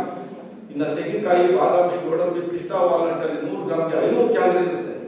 ಇನ್ನು ಅಡಿಗೆ ಎಣ್ಣೆಯಲ್ಲಿ 100 ಗ್ರಾಮ್ಗೆ 900 ಕ್ಯಾಲರಿ. ಸೊ ಚಿಪ್ಸ್ ಅಲ್ಲಿ ಎಷ್ಟಿರುತ್ತೆ? 100 ಗ್ರಾಮ್ ಚಿಪ್ಸ್, ಒಂದು ಪ್ಯಾಕೆಟ್ ಚಿಪ್ಸ್ ಅಲ್ಲಿ 600 ಕ್ಯಾಲರಿ ಇರುತ್ತೆ. 2 ನಿಮಿಷ ತಿಂದು ಇಲ್ಲೇ ಕೋಲಾರ ಕಡೆ ಕೊಟ್ಟು ಮನೆಯಲ್ಲಿ ತಂದೆ ತಾಯಿ ಕೂಲಿ ಮಾಡ್ಕೊಂಡು ಬರ್ತಾ ಇದ್ರು. ಹುಡುಗಿ ಬಹಳ ಇಂಟೆಲಿಜೆಂಟ್ ಇತ್ತು, ಓದಿದ್ರು, BA ಪಾಸ್ ಮಾಡ್ಕೊಂಡು ಹೀಗೆ ಇನ್ಫ್ಲೂಯೆನ್ಸ್ ಮಾಡ್ಕೊಂಡು ಬೆಂಗಳೂರು ಸಿಟಿನಲ್ಲೇ MA ಸೇರಿದ್ರು. MA ಸೇರಿದಾಗ ಚೆನ್ನಾಗಿ ಹೊರಗಡೆ ತಿಂದ್ರು. ಸಾಯಂಕಾಲ ಆಯ್ತು ಅಂತಂದ್ರೆ ಬಜ್ಜಿ ಬೋಂಡ ಚಿಪ್ಸು ಮಿರ್ಚಿ ಏನೆಲ್ಲ ತಿಂದ್ರು. MA ಮುಗಿಸ್ಕೊಂಡ್ ಬರೋಷ್ಟೊತ್ತಿಗೆ ಡಯಾಬಿಟಿಸ್ 24 ವರ್ಷ ಡಯಾಬಿಟಿಸ್ ಬಂತು. ಮಕ್ಕಳ ಡಯಾಬಿಟಿಸ್ ವ್ಯಾಪಕವಾಗಿ ಜಾಸ್ತಿ ಆಗ್ತಾ ಇದೆ. ಹಿಂದೆ ಎಲ್ಲ 5-6 ವರ್ಷಗಳಿಂದ 8-10 ವರ್ಷಗಳಿಂದ ವರ್ಷಕ್ಕೆ 5 ಜನ ಬರ್ತಾ ಇರಲಿಲ್ಲ ಟೈಪ್ 1 ಮಕ್ಕಳ ಡಯಾಬಿಟಿಸ್ ಅಂತ. ಇವತ್ತು ವರ್ಷಕ್ಕೆ 25 ಜನ ಮಕ್ಕಳು ಬರ್ತಾ ಇದೆ. ಸೊ ಯಾಕೆ ಅಂತಂದ್ರೆ ಈ ಎಣ್ಣೆ ಪದಾರ್ಥಗಳಲ್ಲಿ ಹೈಯೆಸ್ಟ್ ಕ್ಯಾಲರಿ ಇರುತ್ತೆ. ಅದು ಅಡಿಗೆ ಎಣ್ಣೆಯಲ್ಲಿ ರಿಪೀಟೆಡ್ಲಿ ಹೀಟೆಡ್ ಆಯಿಲ್ಸ್ ಅಂದ್ರೆ ಪದೇ ಕರೆದಿರೋ ಎಣ್ಣೆ ಎಷ್ಟು ಕಾರ್ಸಿನೋಜೆನಿಕ್ ಅಂದ್ರೆ ಕ್ಯಾನ್ಸರ್ ಕಾರಣ ಆಗುತ್ತೆ. ಇನ್ನೇನ್ ಕಾರಣ? ಕ್ಯಾನ್ಸರ್ ಕಾರಣ ಇನ್ನೇನ್ ಬೇಕು ಹೇಳಿ? ಎಲ್ಲ ಜೀವಕೋಶಗಳ ನಾಶ ಆಗುತ್ತೆ. ಜೀವಕೋಶಗಳಲ್ಲಿ ಫ್ರೀ ರ್ಯಾಡಿಕಲ್ಸ್ ಅಂತ ಅಪಾಯಕಾರಿ ಡೆಡ್ಲಿ ಪಾಯ್ಸನಸ್ ಫ್ರೀ ರ್ಯಾಡಿಕಲ್ಸ್ ಅಂತ ಪ್ರೊಡ್ಯೂಸ್ ಆಗುತ್ತೆ. ಅದು ಜೀವಕೋಶಗಳನ್ನು ಛಿದ್ರ ಮಾಡುತ್ತೆ. ಜೀವಕೋಶ DNA ಡೆಸ್ಟ್ರಾಯ್ ಮಾಡುತ್ತೆ. ಆ ಡೆಸ್ಟ್ರಾಯ್ ಮಾಡೋದ್ರ ಮೂಲಕ ಹೃದಯದ ರಕ್ತನಾಳಗಳಲ್ಲಿ ಬ್ಲಾಕೇಜ್ ಆಗುತ್ತೆ. ಹಾರ್ಟ್ ಅಟ್ಯಾಕ್ ಆಗ್ಬೋದು. ಮಿದುಳಿನ ರಕ್ತನಾಳಗಳಲ್ಲಿ ಬ್ಲಾಕೇಜ್ ಆಗುತ್ತೆ. ಯಾಕೆಂದ್ರೆ ರಕ್ತನಾಳಗಳ ಒಳಪುರ ಎಂಡೋಥೆಲಿಯಂ ಜಾಸ್ತಿ ಆಗುತ್ತೆ. ಅಲ್ಲೋಗಿ ಎಣ್ಣೆ ಉಪ್ಪು ಸೇರ್ಕೊಳ್ಳುತ್ತೆ. ಸೊ ಬ್ಲಾಕೇಜಸ್ ಆಯ್ತು, ಡಯಾಬಿಟಿಸ್ ಬಂತು, ಥೈರಾಯ್ಡ್ ಪ್ರಾಬ್ಲಮ್ಸ್ ಮನೆಗೂ ಬರ್ತಾ ಇದೆ. ಥೈರಾಯ್ಡ್ ಪ್ರಾಬ್ಲಮ್ಸ್ ಲಾಸ್ಟ್ ಅಲ್ಲಿ ಬ್ರೀಫ್ ಆಗಿ ಹೇಳ್ತೀನಿ ಥೈರಾಯ್ಡ್ ಪ್ರಾಬ್ಲಮ್ಸ್ ಬಗ್ಗೆ. ಹೀಗೆ ನಾವು ಸೇವಿಸ್ತಾ ಇರೋ ಆಹಾರಗಳು ಅಷ್ಟು ಹೈ ಕ್ಯಾಲರಿ ಫುಡ್ಸ್ ಇದೆ. ಹೋಗ್ಲಿ ಜೀರ್ಣ ಮಾಡ್ಕೊಳ್ಳೋ ಕೆಲಸ ಇದೆಯಾ? ಕೆಲಸನೇ ಇಲ್ಲ. ಓನ್ಲಿ ವಾಕಿಂಗ್ ಅಷ್ಟೇ. ಹೇಗೆ ಚಾರ್ಜ್ ಆಗಿ ಸೆಕೆಂಡ್ ಟೈಪ್ಸ್ ಆಫ್ ಮೇಂಟೈನ್ ಆಗಿ ನೋಡಿದಾಗ ಹಿಂಗ್ ನೋಡಿದ್ರೆ ಅದಕ್ಕೆ ಆಹಾರ ಸಿಕ್ಕಿ ತಿಂದು ಓಡಾಡಕ್ಕಾಗದೆ, ನಿಲ್ಲಕ್ಕಾಗದೆ, ನಡೆಯಕ್ಕಾಗದೆ, ಕಾಯಿಲೆ ಸಿಕ್ಕಾಕೊಂಡಿದೆ. ಅದೇ ತರ ಇವತ್ತು ಮನುಷ್ಯನ ಪರಿಸ್ಥಿತಿ ಆಗಿದೆ. ಸೊ ಆಹಾರ ಅತಿ ಆಗಿದೆ, ಹೈ ಕ್ಯಾಲರಿ ಫುಡ್ಸ್ ಆಗಿದೆ, ಕೆಲಸ ನಿಂತೋಗಿದೆ. ವಾಕಿಂಗ್ ಮಾಡಿ ಅಂತಂದ್ರೆ ಹೇಳ್ಕೊಡ್ಬೇಕು, ವಾಕಿಂಗ್ ಮಾಡಬೇಕು. ವಾಕಿಂಗ್ ಮಾಡಿದ್ರೆ ಏನೆಲ್ಲ ಬೆನಿಫಿಟ್ಸ್. ಸರಿ ಸರ್, ಎಷ್ಟೊತ್ತು ಮಾಡ್ಬೇಕು ಸರ್? ಸರಿ ಆಯ್ತು, ನಿಮ್ಮ ಶಕ್ತಿ ಅನುಸಾರವಾಗಿ ಅರ್ಧ ಗಂಟೆನೋ 1 ಗಂಟೆನೋ ಮಾಡಿ. ಯಾವಾಗ ಮಾಡ್ಬೇಕು ಸರ್? ಅಂದ್ರೆ ವಾಕಿಂಗ್ ನ ಇವತ್ತು ಕೌನ್ಸಿಲಿಂಗ್ ತಗೊಂಡು ನಾವು ಇವತ್ತು ಅರಿವಿನ ಪರಿಸ್ಥಿತಿ ಬಂದಿದೆ. ನಮ್ಮ ಲೈಫ್ ಡೆವಲಪ್ ಆಗಿದೆ, ವಿಕಾಸ ಆಗಿದೆ. ಕಾಲ್ನಡಿಗೆ ಇಲ್ಲ ಅಂದ್ರೆ ನಾವು ಮನುಷ್ಯರಾಗಿರ್ತಾ ಇದ್ವಾ? ಸಾಧ್ಯನೇ ಇರಲಿಲ್ಲ. ಸೊ ಆ ಕಾಲ್ನಡಿಗೆ ಯಾಕೆ ನಾವು ಕಡಿಮೆ ಆಗಿದೆ? ನಮ್ಮ ಟೈಮ್ ಎಲ್ಲ ಹೋಗ್ತಾ ಇದೆ ವಾಟ್ಸ್ಆಪ್ ಗಳಿಗೆ, ಫೇಸ್ಬುಕ್ ಗಳಿಗೆ, ಯೂಟ್ಯೂಬ್ ಗಳಿಗೆ ಹೋಗ್ತಾ ಇದೆ. ವಾಕಿಂಗ್ ಮಾಡಕ್ ಟೈಮ್ ಇಲ್ಲ, ಊಟ ಮಾಡಕ್ಕೆ ಟೈಮ್ ಇಲ್ಲ. ಊಟ ಮಾಡಕ್ಕೆ ಅಂತಂದ್ರೆ ಎಷ್ಟು ಅಲ್ಲಿದೆ ಅಷ್ಟೇ ಆಗಿರ್ಬೇಕು, ಅಲ್ಲಿಲ್ವಾ ಸೊ ಎಷ್ಟಲ್ಲಿರುತ್ತೆ 32 ಸರಿ ಅಗಿಬೇಕು. ಯಾಕೆಂದ್ರೆ ಅಗಿಲಿಲ್ಲ ಅಂದ್ರೆ ಜೊಲ್ಲು ಉತ್ಪತ್ತಿ ಆಗಲ್ಲ, ಜೊಲ್ಲು ಉತ್ಪತ್ತಿ ಆಗಲಿಲ್ಲ ಅಂದ್ರೆ ಡೈಜೆಷನ್ ಆಗಲ್ಲ, ಡೈಜೆಷನ್ ಆಗಲಿಲ್ಲ ಅಂದ್ರೆ ಅಸಿಡಿಟಿ ಗ್ಯಾಸ್ಟ್ರಿಕ್, ಅಸಿಡಿಟಿ ಗ್ಯಾಸ್ಟ್ರಿಕ್ ಆದ್ರೆ ಬಿ12 ಡಿಫಿಷಿಯನ್ಸಿ. ಬಹುತೇಕ ಎಲ್ಲರಲ್ಲೂ ಬಿ12 ಡಿಫಿಷಿಯನ್ಸಿ ಇದೆ. ಆಕ್ಚುಯಲ್ ಆಗಿ ಬಿ12 ನಮ್ಮ ದೇಹದಲ್ಲೇ ಉತ್ಪತ್ತಿ ಆಗುತ್ತೆ. ಹುಲ್ಲು ತಿನ್ನೋ ಹಸುಗಳಲ್ಲಿ ಉತ್ಪತ್ತಿ ಆಗುತ್ತೆ, ಹಾಲಲ್ಲಿ ಬಿ12 ಇದೆ. ಹುಲ್ಲು ತಿನ್ನೋ ಕುರಿಗಳಲ್ಲಿ ಬಿ12 ಆಗಿದೆ. ಬಟ್ ಶ್ರೇಷ್ಠ ಜೀವಿ ಮನುಷ್ಯನಿಗೆ ಆ ಹುಲ್ಲು ತಿಂದು ಬಿ12 ಉತ್ಪತ್ತಿ ಮಾಡಿಕೊಂಡಿರೋ ಜೀವಿಗಳು ಇವತ್ತು ನಮಗೆ ಬಿ12 ಸೋರ್ಸ್ ಅಂತ ನಾವು ಕರೆಯುವ ಪರಿಸ್ಥಿತಿ ಬಂದಿದ್ದೀವಿ. ಚೆನ್ನಾಗಿ ತರಕಾರಿಗಳು ತಿಂದ್ರೆ, ಹಣ್ಣುಗಳು ತಿಂದ್ರೆ ಅದರಲ್ಲಿರೋ ನಾರಿನಂಶ ನಮ್ಮ ಹೊಟ್ಟೆಗೆ ಹೋದ್ರೆ ಆ ನಾರನ್ನು ತಿಂದು ಬದುಕೋದಕ್ಕೆ ಕೋಟಿ ಕೋಟಿ ಕೋಟಿ ವೈರಸ್, ಬ್ಯಾಕ್ಟೀರಿಯಾ, ಫಂಗಸ್, ಆರೋಗ್ಯಯುತ ವೈರಸ್, ಬ್ಯಾಕ್ಟೀರಿಯಾ, ಫಂಗಸ್ ಎಷ್ಟು ಅಂದ್ರೆ ನಮ್ಮ ಜೀವಕೋಶಗಳು ಎಷ್ಟಿದೆ 3.37 into 10 to the power of 13. ಅದರ 10 ಪಟ್ಟು ನಮ್ಮಲ್ಲಿ ಹೆಚ್ಚು ಬ್ಯಾಕ್ಟೀರಿಯಾ ಸಿಸ್ಟಮ್ ಇದೆ. ಅದಕ್ಕೆ ಬೇಕಾಗಿರೋದು ನಾರು. ಹಣ್ಣು ತರಕಾರಿಗಳು ಸೊಪ್ಪು ತಿನ್ನಿಲ್ಲ ಅಂತಂದ್ರೆ, ನಾರಿಲ್ಲ ಅಂತಂದ್ರೆ ಬ್ಯಾಕ್ಟೀರಿಯಾ ವೀಕ್ ಆಗುತ್ತೆ. ವೀಕ್ ಆಗ್ತಾ ಇದೆ, ಹೊರಗಡೆಯಿಂದ ಬಂದು ಅಟ್ಯಾಕ್ ಆಗುತ್ತೆ, ಗಾಳಿಯಿಂದ ಬಂದು ಅಟ್ಯಾಕ್ ಮಾಡುತ್ತೆ, ನೀರಿಂದ ಎಲ್ಲರಿಂದ ಆಹಾರದಿಂದ ಬಂದು ಅಟ್ಯಾಕ್ ಮಾಡೋದ್ರಿಂದ ಕೋವಿಡ್ ಬರ್ತಾ ಇರೋದು. ಸೊ ಕೋವಿಡ್ ಯಾಕೆ ಬಂತು? ಹಸುಗಳಿಗೆ ಕುರಿಗಳಿಗೆ ಯಾಕೆ ಬರಲಿಲ್ಲ? ಅದು ನಾರಿರೋ ಆಹಾರ ತಿನ್ನುತ್ತೆ. ಮನುಷ್ಯ ತಿಂತಾ ಇರೋದು ಯಾವುದು? ನಾರು ರಹಿತ ಆಹಾರ. ಸೊ ಎಣ್ಣೆಯಲ್ಲಿ ನಾರಿಲ್ಲ, ಉಪ್ಪಲ್ಲಿ ನಾರಿಲ್ಲ, ಮೈದಾದಲ್ಲಿ ನಾರಿಲ್ಲ, ಮತ್ತೆ ಅಕ್ಕಿನಲ್ಲಿ ನಾರಿಲ್ಲ. ಸೊ ಇವೆಲ್ಲ ತಯಾರು ಮಾಡೋ ಸಕ್ಕರೆಯಲ್ಲಿ ನಾರಿಲ್ಲ. ನಾರು ರಹಿತ ಆಹಾರ ತಗೊಳ್ತಾ ಇರೋದು. ಫೈಬರ್ಲೆಸ್ ಡಯಟ್ ಇಂದಾನೆ ಮನುಷ್ಯನಿಗೆ ಕೊರೋನಾ, ಮನುಷ್ಯನಿಗೆಲ್ಲ ಕಾಯಿಲೆಗಳು. ಒಟ್ಟಾರೆ ಹೈ ಕ್ಯಾಲರಿ ಫುಡ್ಸ್ ಅಂತ ಇದ್ದೀವಿ, ಒಂಚೂರು ಕಡಿಮೆ ಮಾಡ್ಕೊಳ್ಳಿ. ಸೊ ಉಪವಾಸ ಮಾಡಿ. ಉಪವಾಸ ಅಂದ್ರೆ ದಿನಗಟ್ಟಲೆ ಅಲ್ಲ, ನೀವು ತಿಂದಿರೋ ಆಹಾರ ನೆಕ್ಸ್ಟ್ ಊಟ ಮಾಡಕ್ಕೆ ಮುಂಚೆ ಸ್ವಲ್ಪ ಅಶ್ವಾದ್ರೆ ಸಾಕು. ಮಧ್ಯಾಹ್ನ ತಿಂದು ರಾತ್ರಿ ತಿನ್ನೋ ಅಷ್ಟೊತ್ತಿಗೆ ಸ್ವಲ್ಪ ಅಶ್ವಾದ್ರೆ ಸಾಕು. ರಾತ್ರಿ ಬೇಗ ಊಟ ಮಾಡಿದಾಗ ಮಧ್ಯರಾತ್ರಿ ನಮಗೆ ಉಪಯೋಗೋದ್ರಿಂದ, ನಿದ್ದೆಯಲ್ಲಿ ನಮಗೆ ಅವಶ್ಯಕತೆ ಕಡಿಮೆ ಇರೋದ್ರಿಂದ ರಾತ್ರಿ ಊಟ ಕಡಿಮೆ ಮಾಡಿಕೊಂಡಾಗ ರಾತ್ರಿ ನಮಗೆ ಉಪವಾಸ ತತ್ವ ಅಳವಡಿಕೆ ಆಗುತ್ತೆ. ಉಪವಾಸ ಮಾಡಿನೇ ಮಾಡಬೇಕು ಅಂತೇನಿಲ್ಲ. ಕನಿಷ್ಠ ಊಟ ಮಾಡಿಕೊಂಡು, ಕಡಿಮೆ ಊಟ ಮಾಡಿಕೊಂಡು, ಸುಲಭವಾಗಿ ಜೀರ್ಣಾಗುವ ಆಹಾರ ತಗೊಂಡು, ಬೇಳೆಕಾಳುಗಳು ಸ್ವಲ್ಪ ತಗೊಂಡು, ಧಾನ್ಯಗಳು, ಬೇಳೆಗಳು, ಕಾಳುಗಳು, ಹಣ್ಣು, ತರಕಾರಿಗಳು ತಗೊಂಡು, ಹೈ ಕ್ಯಾಲರಿ ನಟ್ಸ್ ಮತ್ತೆ ಹೊರಗಡೆ ಸ್ಟಾಪ್ ಮಾಡಿದ್ರೆ ಸಾಕು, ಅದ್ಭುತ ಆರೋಗ್ಯಕ್ಕೆ ಕಾರಣ ಆಗುತ್ತೆ. ಒಟ್ಟಾರೆ ಉಪವಾಸ ತತ್ವವನ್ನು ಹೀಗೆ ಅಳವಡಿಸಬೇಕು. ಉಪವಾಸವನ್ನು ಸರ್ವಜ್ಞ ಹೇಳ್ತಾರೆ, 400 ವರ್ಷಗಳ ಹಿಂದೆ ಹಸಿವಿಲ್ಲ ಋಣ ಬೇಡ, ಬಿಸಿ ಬೇಡ, ಕಣ್ಣುಗಳ ಬೇಡ, ವೈದ್ಯನ ಗಣನೆಯೇ ಬೇಡ ಸರ್ವಜ್ಞ. ಸೊ ಇನ್ನೊಂದಷ್ಟು ಜನ ಹೇಳ್ತಾರೆ ಲಂಘನಂ ಪರಮೌಷಧಂ. ಸೊ ಇನ್ನೂ ಒಂದಷ್ಟು ಜನ ಹೇಳ್ತಾರೆ ಒಮ್ಮೆಂಡವ ಯೋಗಿ ಬಿಮ್ಮೆಂಡವ ಹೋಗಿ. 2 ಊಟ ಮಾಡಿದ್ರೆ ಚೆನ್ನಾಗಿ ಅಶ್ವಾಗುತ್ತೆ, ಕಾಯಿಲೆ ದೂರ ಆಗುತ್ತೆ. ಮೂಮೆಂಡವ ರೋಗಿ, 4 ಉಂಡವನನ್ನು ಬೆಳಗಿಂದ ಸಂಜೆವರೆಗೂ ತಿಂಡಿಗಳು ಅದು ಇದು ತಿಂತಾ ಇದ್ರೆ ಸೊ ಎಲ್ಲಿ ನಾವು ಏನಂತ ಎಕ್ಸ್ಪ್ಲೈನ್ ಮಾಡೋಣ? ಸೊ ಕಾಯಿಲೆಗಳಿಗೆ ಲೆಕ್ಕ ಇಲ್ಲ. ಹೀಗಾಗಿ ಉಪವಾಸ ತತ್ವವನ್ನು, ಆಹಾರವನ್ನು ಚೂರು ಕಡಿಮೆ ಮಾಡ್ಕೊಳ್ಳೋದ್ರಿಂದ, ಚೆನ್ನಾಗಿ ಹಲ್ಲು ಆಹಾರ ಸೇವನೆ ಮಾಡೋದ್ರಿಂದ ಮಾಡಿ. ಹಲ್ಲು ಹೊಟ್ಟೆಯಲ್ಲಿಲ್ಲ ಅಲ್ವಾ? ಹಲ್ಲು ಹೊಟ್ಟೆಯಲ್ಲಿಲ್ಲ, ಆಹಾರವನ್ನು ಅಗಿದು ಸೇವಿಸಿ, ಜೊಲ್ಲು ರಸದ ಜೊತೆ ಬೆರೆಸಿ ಗ್ಯಾಸ್ಟ್ರಿಕ್ ನಿವಾರಿಸಿ. ಆಹಾರ ಸೇವನೆಯು ಆಗಬೇಕು. ತಂಗಾಳಿಗೆ ತೂಗುವ ವೃಕ್ಷದಂತೆ, ಭಗವಂತನ ಪೂಜೆಯಂತೆ ಮಾಡಬೇಕು ಒಂದು ಧ್ಯಾನದಂತೆ. ಊಟ ಕಾಯಿಸ್ಕೊಡ್ತಾ ಇದೆ, ಆರೋಗ್ಯ ಕೊಡ್ತಾ ಇದೆ, ರುಚಿ ಕೊಡ್ತಾ ಇದೆ, ಖುಷಿ ಕೊಡ್ತಾ ಇದೆ. ಅದನ್ನ ಭಕ್ತಿಯಿಂದ ಅಗದು ತಿನ್ಬೇಕು. ಹೀಗಾಗಿ slow eating is A therapy. ನಿಧಾನಕ್ಕೆ ಯಾರು ಅಗದು ತಿಂತಾರೆ ಅವ್ರಿಗೆ ಗ್ಯಾಸ್ಟ್ರಿಕ್ ಬರಲ್ಲ. ನಿಧಾನಕ್ಕೆ ಯಾರು ತಿಂತಾರೆ ಅವ್ರಿಗೆ ಬಿ12 ಡಿಫಿಷಿಯನ್ಸಿ ಆಗಲ್ಲ. ಹೀಗಾಗಿ ಅನಿಮಿಯಾ ಬರಲ್ಲ. ಮೇಜರ್ ಹೆಲ್ತ್ ಇಶ್ಯೂಸ್ ಬೇಗ ಮುಂದುವರಿಸಿದ ಬರುತ್ತೆ. ಕಡಿಮೆ ನೀರು ಕುಡಿಯೋದ್ರಿಂದ ಬರುತ್ತೆ, ಪದೇ ಪದೇ ತಿನ್ನೋದ್ರಿಂದ ಬರುತ್ತೆ. ಸೊ ಒಟ್ಟಾರೆ ಉಪವಾಸ ತತ್ವವನ್ನ ಅಳವಡಿಸಿಕೊಳ್ಳಿ. ಇನ್ನು ಆಹಾರದ ಲಾಸ್ಟ್ ಭಾಗ ಯಾವುದು? ಆಹಾರ ಊಟದ ತಟ್ಟೆ ಹೇಗಿರ್ಬೇಕು ಅಂದ್ರೆ, ಊಟದ ತಟ್ಟೆಯಲ್ಲಿ 3 ರೀತಿಯ ವರ್ಗಗಳಿರ್ಬೇಕು ಆಹಾರಗಳು. ಒಂದು ಎನರ್ಜಿ ಗಿವಿಂಗ್ ಫುಡ್ಸ್, ಇನ್ನೊಂದು ಬಾಡಿ ಬಿಲ್ಡಿಂಗ್ ಫುಡ್ಸ್, ಮೂರನೇದು protective foods. Energy giving foods ಅಂದ್ರೆ ಶಕ್ತಿ ಕೊಡುವ ಆಹಾರಗಳು. ಮುಖ್ಯವಾಗಿ ಶಕ್ತಿ ಕೊಡುವ ಆಹಾರಗಳು ಯಾವುದು ಅಂತಂದ್ರೆ ಅಕ್ಕಿ, ಗೋಧಿ, ರಾಗಿ, ಜೋಳ ಅಥವಾ ಸಿರಿಧಾನ್ಯಗಳು.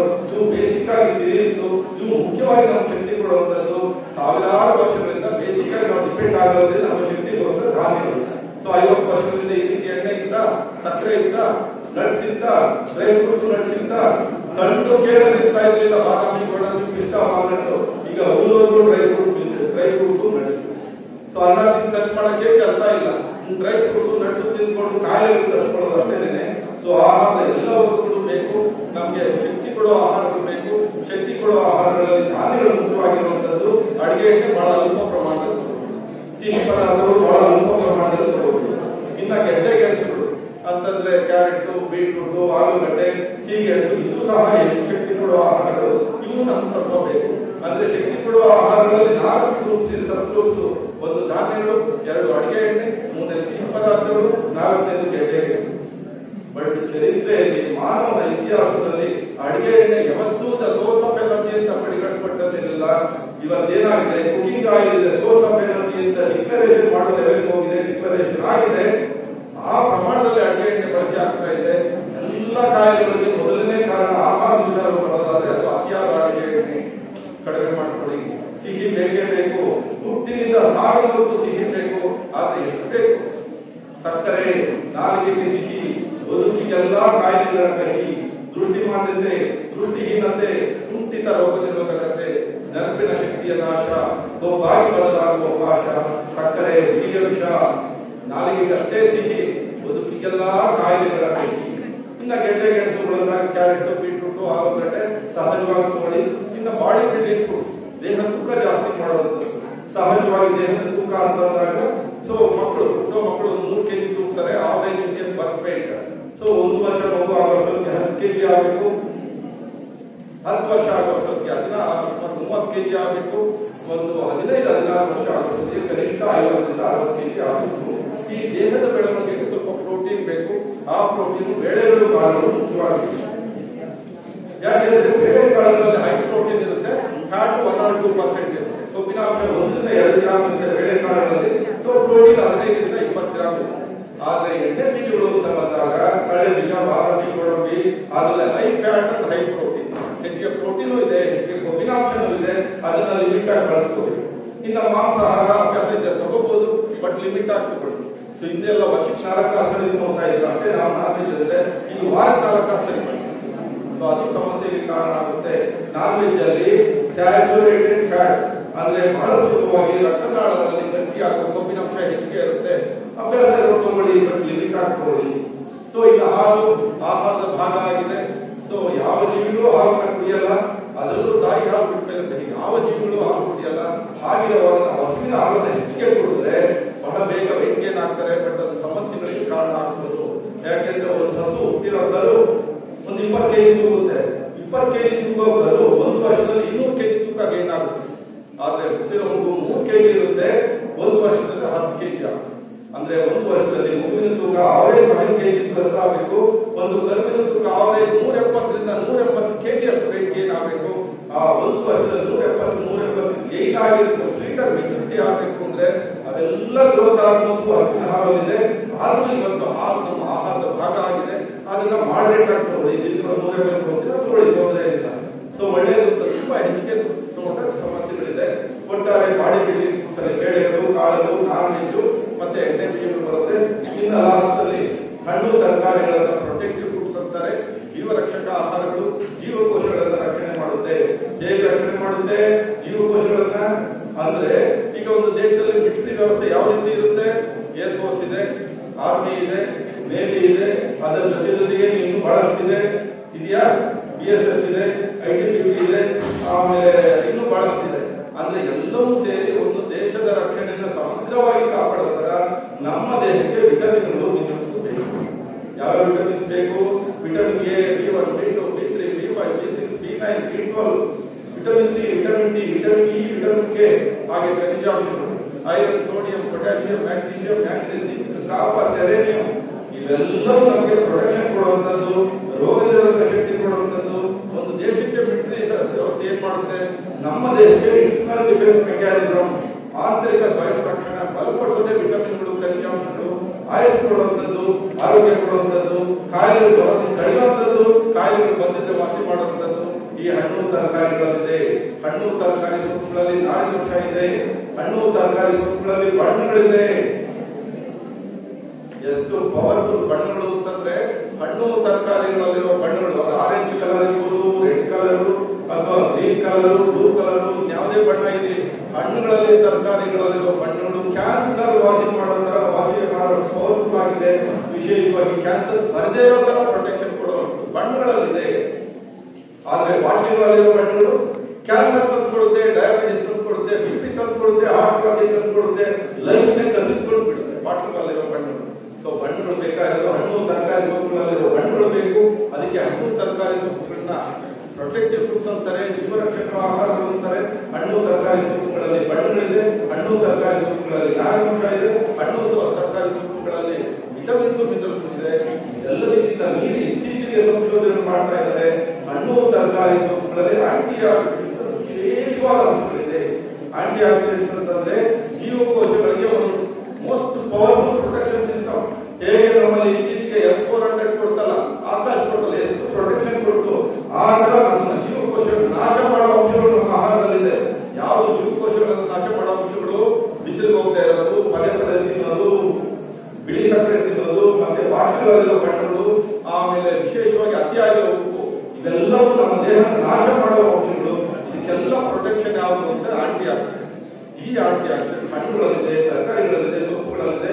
ಹೀಗಾಗಿ Indian Council of Medical Research ICMR ಪ್ರಕಾರ, ನ್ಯಾಷನಲ್ ಇನ್ಸ್ಟಿಟ್ಯೂಟ್ ಆಫ್ ನ್ಯೂಟ್ರಿಷನ್ ಇದೆ, ಅದರ ಪ್ರಕಾರ ಪ್ರತಿಯೊಬ್ಬರು ಎಷ್ಟು ಹಣ್ಣು ತರಕಾರಿ ಸೊಪ್ಪು ಬೇಕಂದ್ರೆ, ಭೂಮಿಯಲ್ಲಿ ಬಿಡೋ ತರಕಾರಿಗಳು 200 ಗ್ರಾಂ ಬೇಕು. ಭೂಮಿಯಲ್ಲಿ ಬಿಡೋ ತರಕಾರಿಗಳು ಅಂದ್ರೆ ಕ್ಯಾರೆಟ್, ಬೀಟ್ರೂಟ್, ಆಲೂಗಡ್ಡೆ, ಈರುಳ್ಳಿ ಅಥವಾ ಸೀಗೆಣಸು. ಭೂಮಿ ಮೇಲೆ ಬಿಡೋ ತರಕಾರಿಗಳು ಹೀರೆಕಾಯಿ, ಸೋರೆಕಾಯಿ, ಪಡವಲಕಾಯಿ, ನುಗ್ಗೆಕಾಯಿ, ಬೀನ್ಸು, ಬೆಂಡೆಕಾಯಿ, ಏನೆಲ್ಲ ಇದೆ ಅದು 200 ಗ್ರಾಂ ಬೇಕು. ಸೊಪ್ಪುಗಳು 100 ಗ್ರಾಂ ಬೇಕು. ಹಣ್ಣುಗಳು 200 ಗ್ರಾಂ ಬೇಕು. ಒಟ್ಟು ಎಷ್ಟಾಯ್ತು? 700 ಗ್ರಾಂ ಬೇಕು. ಬಟ್ ಅದು ತಿಂತಾ ಇದ್ದಾರ? 500 ರೂಪಾಯಿ, 800 ರೂಪಾಯಿ ಕೊಟ್ಟು ನಾನ್ ತಿಂತಾರೆ, 20 ರೂಪಾಯಿ ಕೊಟ್ಟು ಪಪ್ಪಾಯ ತಿನ್ನಲ್ಲ, ಒಂದ್ 2 ರೂಪಾಯಿ ಕೊಟ್ಟು ನೆಲ್ಲಿಕಾಯಿ ತಿನ್ನಲ್ಲ, ಆದ್ರೆ 100 ರೂಪಾಯಿ 50 ರೂಪಾಯಿ ಕೊಟ್ಟು ಚಿಪ್ಸು, ಚಾಕ್ಲೇಟ್ ಎಲ್ಲ ತಿಂತಾರೆ. ಸೊ ಅಂದ್ರೆ ಎಷ್ಟು ನಮ್ಮ ಆಹಾರ ಬಹಳ ಸುಲಭವಾಗಿದೆ. ನಮ್ಮ ಆಹಾರ ಕಾಸ್ಟ್ಲಿ ಆಗಿಲ್ಲ, ನಮ್ಮ ಲೈಫ್ ಸ್ಟೈಲ್ ಕಾಸ್ಟ್ಲಿ ಆಗಿಲ್ಲ. ಗಾಳಿ ಉಚಿತವಾಗಿದೆ, ಬಿಸಿಲು ಉಚಿತವಾಗಿದೆ, ನೀರು ಉಚಿತವಾಗಿದೆ, ಉಪವಾಸ ಎಲ್ಲಕ್ಕಿಂತ ಫ್ರೀ ಆಗಿದೆ. ಆಹಾರಗಳು ಅಷ್ಟೇ ಬಹಳ ಉಚಿತವಾಗಿದೆ, ಕಡಿಮೆ ಇದೆ. ನಾವು ಕಡಿಮೆ ಯಾವುದು ಇವತ್ತು ಮನುಷ್ಯಕ್ಕೆ ಬೇಕಾಗಿಲ್ಲ, ಎಲ್ಲ high calorie food, high cost food ಬೇಕಾಗಿದೆ. ಅದರಿಂದ ನಮ್ಮ ಜೀವ ನಡೆಯಲ್ಲ. ಒಟ್ಟಾರೆ ಆಹಾರ 5 ವರ್ಗಗಳು ಬೇಕು. ಅದು ಜೀವರಕ್ಷಕ ಆಹಾರಗಳು, ಆಮೇಲೆ ಬಾಡಿ ಬಿಲ್ಡಿಂಗ್ ಫುಡ್ಸ್, ದೇಹ ಬೆಳೆಸುವ ಆಹಾರಗಳು, ಆಮೇಲೆ ವಿಶೇಷವಾಗಿ ಶಕ್ತಿ ಕೊಡುವ ಆಹಾರಗಳು. ಇದೆಲ್ಲದ ನಂತರ ಉಪ್ಪಿನ ಬಗ್ಗೆ ಒಂದೆರಡು ಮಾತು ಹೇಳಿದ್ವಿ. ನನ್ನ ಡೌಟ್ಸ್ ಇದ್ರೆ ಒಂದು 20 ನಿಮಿಷ ಹೇಳಿ. ಸೊ ಹೀಗೆ ಉಪ್ಪು ಮನುಷ್ಯಕ್ಕೆ ಎಷ್ಟು ಬೇಕು ಅನ್ನೋದಾದ್ರೆ, ಉಪ್ಪು ಎಷ್ಟು ಬೇಕು ಅನ್ನೋದಾದ್ರೆ ಮನುಷ್ಯನಿಗೆ ದಿನಕ್ಕೆ 5 ಗ್ರಾಂ ಉಪ್ಪು ಬೇಕು. ಸೊ ಮನುಷ್ಯ ಅಂತಂದಾಗ ಭಾರತೀಯರಲ್ಲಿ ಯಾವುದೇ ದೇಶ ಇದೆ, ಬಟ್ ಆವರೇಜ್ ಯಾವುದೇ 15 ಗ್ರಾಂ ಮೀರಿದೆ. ಉಪ್ಪಿನ ಸೇವನೆಯನ್ನು ಕಡಿಮೆ ಮಾಡಿ, ಉಪ್ಪಿರೋದೆಲ್ಲ ಹೊರಗಡೆ ಪ್ಯಾಕೆಟ್ ಫುಡ್ಸ್ ಅಲ್ಲಿದೆ. ಉಪ್ಪು ಉಪ್ಪಿನಕಾಯಿ, ಉದ್ದಿನಕಾಯಿ ಇದೆ, ಸಾಂಬಾರಲ್ಲಿ ಹೆಚ್ಚಿಗೆ ಉಪ್ಪು ಬಳಸ್ತೀವಿ. ಹಣ್ಣುಗಳಿಗೆ ಉಪ್ಪು ಹಾಕೊಂಡು ತಿನ್ನೋಂಗಿಲ್ಲ, ಯಾವುದೇ ಕಾರಣಗಳಿಗೆ ಹಣ್ಣುಗಳಿಗೆ ಉಪ್ಪು ಹಾಕೊಂಡು ತಿನ್ನೋಂಗಿಲ್ಲ, ಸಲಾಡ್ ಉಪ್ಪು ಹಾಕೊಂಡು ತಿನ್ನೋಂಗಿಲ್ಲ, ಅನ್ನಕ್ಕೆ ಉಪ್ಪು ಹಾಕೊಂಡು ತಿನ್ನೋಂಗಿಲ್ಲ, ಸಾಂಬಾರ್ ಕುಡಿಯೋಂಗಿಲ್ಲ. ಯಾಕೆಂದ್ರೆ ಉಪ್ಪಿನ ಸೇವನೆ 5 ಗ್ರಾಂ, ಬಟ್ ಬಳಸ್ತಾ ಇರೋದು 15 ಗ್ರಾಂ. ಸೊ ಏನಾಗುತ್ತೆ? ಉಪ್ಪಿನ ಅಧಿಕ ಸೇವನೆಯಿಂದ ಏನಾಗುತ್ತೆ ಅಂತ ಒಂದು ಕವನ ಹೇಳ್ತಾರೆ, ಮಾತುಗಳನ್ನು ಮುಗಿಸ್ತೇನೆ. ಅಧಿಕ ಉಪ್ಪು ಶೂಲ, ಸಕಲ ಶೂಲೆಗಳ ಮೂಲ, ರಕ್ತದೇವೊತ್ತಡ, ಧಮನಿಗಳ ಘಾತ, ಲಕ್ವ ಹೃದಯಾಘಾತ, ಕ್ಯಾಲ್ಸಿಯಂಗೆ ಪಾಶ, ಮೂಳೆಗಳಲ್ಲಿ ದೋಷ, ಸೃಷ್ಟಿ ದೋಷ, ಕಿಡ್ನಿ ನಾಶ, ಸಹಜ ಶಿಶು ಜನನ ವಿನಾಶ. ಬೇರೆ ಯಾವ ಜೀವಿಗಳಲ್ಲೂ ಇದ್ದೇನೋ ಸಿದ್ದೇನಿಗೆ ಮನುಷ್ಯನಿಗೆ ಬಂದಿರೋ ಅತಿಯಾದ ಉಪ್ಪಿನ ಸೇವನೆಯಿಂದ ಏನೇ ಕಾಯಿಲೆ ಅತಿಯಾದ ಉಪ್ಪು ಕಾರಣ ಆಗುತ್ತೆ. ಉಪ್ಪಿನ ಸೇವನೆಯನ್ನು ತೆಗೆದುಕೊಳ್ಳಿಸಿ. ಒಟ್ಟಾರೆ ಎಲ್ಲ ಹೇಳಿರೋದು ಒಂದು 2 ನಿಮಿಷದಲ್ಲಿ ನಾನು ಕನ್ಕ್ಲೂಡ್ ಮಾಡ್ತೀನಿ. ಆಹಾರ ಅಂದ್ರೆ ಬಿಸಿಲು ನಮ್ಮ ಆಹಾರ, ಗಾಳಿನೂ ನಮ್ಮ ಆಹಾರ, ನೀರು ನಮ್ಮ ಆಹಾರ, ಉಪವಾಸನೂ ನಮ್ಮ ಆಹಾರ. ಆಹಾರ ನಮ್ಮ ಆಹಾರ 20%, ಜೊತೆಗೆ ಕಾಲ್ನಡಿಗೆನೂ ನಮ್ಮ ಆಹಾರ, ನಿತ್ಯನೂ ನಮ್ಮ ಆಹಾರ. ಅದು ಚೆನ್ನಾಗಿ ತಿನ್ನೋದು ಒಂದು ಲೈಫ್ ಸ್ಟೈಲು ನಮ್ಮ ಆಹಾರ. ರಾತ್ರಿ ಬೇಗ ಊಟ ಮಾಡೋದು ಒಂದು ಆಹಾರ. ಒಟ್ಟಾರೆ ಆಹಾರದ ಪರಿಕಲ್ಪನೆ ನಾವು ಬದಲಾವಣೆ ಮಾಡಿಕೊಳ್ಳಲೇಬೇಕು. ಸೊ ಇಷ್ಟು ಹೇಳ್ತಾ ನನ್ನ ಮಾತನ್ನು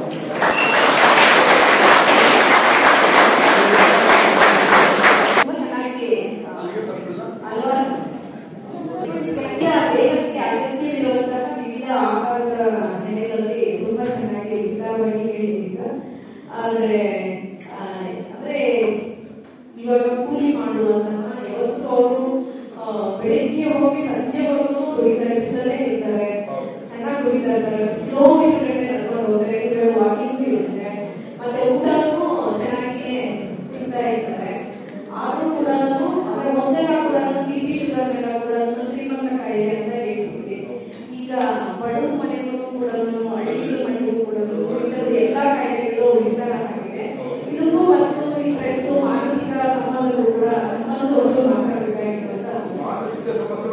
ಇದೆ. ಅದಕ್ಕೆ ಒಂದು ಉದಾಹರಣೆ ಉತ್ತರ ಕೊಡುತ್ತೆ. ಒಂದು APMC ನಲ್ಲಿ ಒಬ್ಬರು ಕೆಲಸ ಮಾಡೋ ಲೋಡರ್ಸ್ ಇರ್ತಾರೆ ನೋಡಿ. ಲೋಡರ್ಸ್ ಕೆಲಸ ಏನು, ಚೀಲಗಳೆಲ್ಲ ಎತ್ತಿ ಲಾರಿಗೆ ಹಾಕಬೇಕು, ಟ್ರಕ್ ಹಾಕಬೇಕು. ಅವ್ರು ಬಂದರು, ಅವ್ರಿಗೆ ಡಯಾಬಿಟಿಸ್ ಇತ್ತು, 350 ಇತ್ತು. ಅವ್ರು ಫಸ್ಟ್ ಪ್ರಶ್ನೆ ಕೇಳಿದ್ರು, ದಿನಕ್ಕೆ 106 ಲೋಡ್ ಮಾಡ್ತೀನಿ ಸರ್, ದಿನಕ್ಕೆ ನಾನು 100 ಊಟ ಮಾಡ್ತೀನಿ, ಬೆಳಗ್ಗೆ ಮಧ್ಯಾಹ್ನ ಸಾಯಂಕಾಲ, ಮುದ್ದೆ ಸಾರ್ ಬಿಟ್ರೆ ಇನ್ನೇನು ತಿನ್ನಲ್ಲ, ನನ್ಗೆ ಯಾಕೆ ಸರ್ ಡಯಾಬಿಟಿಸ್ ಬಂತು? ಸೊ ಕೇಳೋ ಪ್ರಶ್ನೆ ಸರಿ ಇತ್ತು. ಡೀಟೈಲ್ ಆಗಿ ಚೆಕ್ ಮಾಡ್ಕೊಳ್ಳೋದ್ರೆ ಅವ್ರು ಮುದ್ದೆ ಸಾರು ಅನ್ನೋದು ಊಟ ಅಂದ್ಕೊಂಡಿರ್ತಾರೆ, ಮಧ್ಯೆ ಮಧ್ಯೆ ತಗೊಳ್ಳೋದು ಏನು ಊಟ ಅಂತ ಪ್ರಶ್ನೆ ಬರಲ್ಲ. ಡೀಟೈಲ್ ಆಗಿ ಕೇಳಿದ್ರೆ ದಿನಕ್ಕೆ 8 ಸರಿ ಕಾಫಿ ಕುಡಿತಾ ಇದ್ರು, ಊಟದ ಜೊತೆ ಮಿಕ್ಸರ್ ಮಾಡ್ತಾ ಇದ್ರು. ಅವಾಗ ಲೆಕ್ಕ ಬರಲ್ಲ, ಊಟ ಅಂದ್ರೆ 3 ಊಟ ಅಷ್ಟೇ ಲೆಕ್ಕ. ಹೀಗಾಗಿ ಅವ್ರಿಗೆ ಕಾಫಿ ಕುಡಿಯೋದ್ರಿಂದ, ಆಮೇಲೆ ವಿಶೇಷವಾಗಿ ಮಿಕ್ಸರ್ ತಿನ್ನೋದ್ರಿಂದ ಅವ್ರಿಗೆ ಡಯಾಬಿಟಿಸ್. ಹಾಗಾದ್ರೆ ಕಾಫಿ ಕುಡಿಬಾರ್ದ? ದಿನಕ್ಕೊಂದ್ಸರಿ ಕುಡಿಬಹುದು, ಆದ್ರೆ ದಿನ ಎಲ್ಲ ದಿನಕ್ಕೆ 6 ಸರಿ ಕಾಫಿ ಕುಡಿದ್ರೆ ಅಂದ್ರೆ ಡಯಾಬಿಟಿಸ್ಗೆ ಕಾರಣಗಳಿದೆ, ಕಾಯಿಲೆ ಸಾಧ್ಯನೇ ಇಲ್ಲ. ಹಳ್ಳಿಗಳಲ್ಲಿ ಬಣ್ಣಗಳು ಬಂದಿದೆ, ಹಳ್ಳಿಗಳಲ್ಲೂ ಬಂದಿದೆ. ಏನು ಮಂಚೂರಿಗಳು, ಫ್ರೈಡ್ ಚಿಕನ್ ಎಲ್ಲ ಹಳ್ಳಿಗೂ ಬಂದಿದೆ. ಉಪ್ಪು ಜಾಸ್ತಿ ಆಗ್ತಾ ಇದೆ, ಸಕ್ಕರೆ ಜಾಸ್ತಿ ಆಗ್ತಾ ಇದೆ, ಕಾಫಿ ಹೆಚ್ಚಿಗೆ ಸೇರ್ತಾ ಇದೆ. ಇದು ಊಟದ ಜೊತೆಗೆ ಸೇರ್ತಾ ಇಲ್ಲ, ಎಕ್ಸ್ಟ್ರಾ ಸೇರ್ತಾ ಇದೆ. ಕಾರಣ ಇದೆ, ಕಾಯಿಲೆ ಬರಕ್ಕೆ ಸಾಧ್ಯನೇ ಇಲ್ಲ. ಸೊ ಇದು ಕಾರಣ ಒಂದು ನಮ್ಮ ಶೈಲಿ ಮತ್ತೆ ಕಾಯಿಲೆ ಸಂಬಂಧ. ಇದು ಮುಂದೆ ಹೇಳ್ತಾರೆ, ಕಾರ್ಯ ಕಾರಣ ಸಂಬಂಧ. ಇದು ನಮ್ಮ ಕಾಯಿಲೆ, ನಮ್ಮ ಆಹಾರ.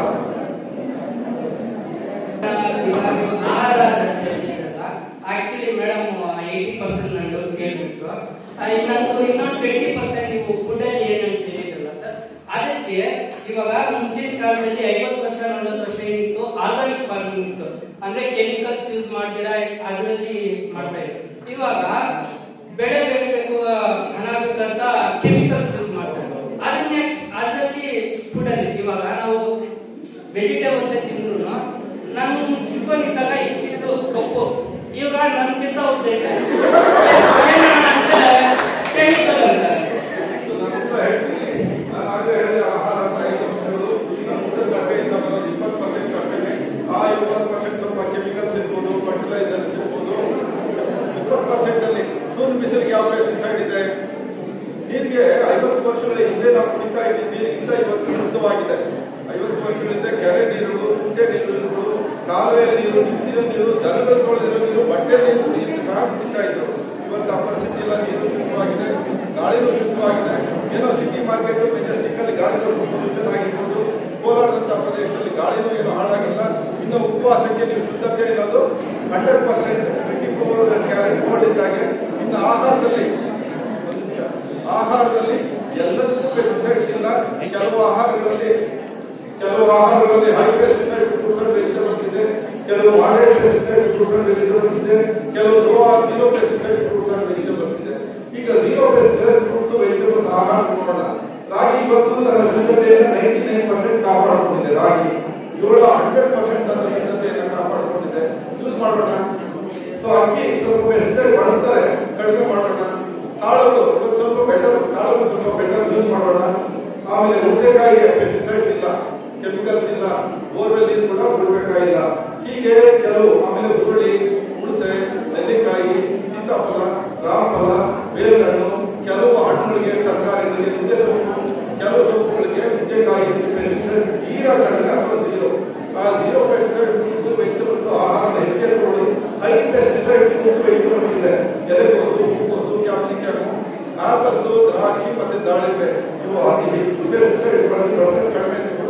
ಏನೇ ಆದರೂ 80% ಆಹಾರದ ಶುದ್ಧತೆ ಇದೆಯಾ? ಸೊ ಇಲ್ಲಿ 2 ಫ್ಯಾಕ್ಟರ್ಸ್ ಇದೆ.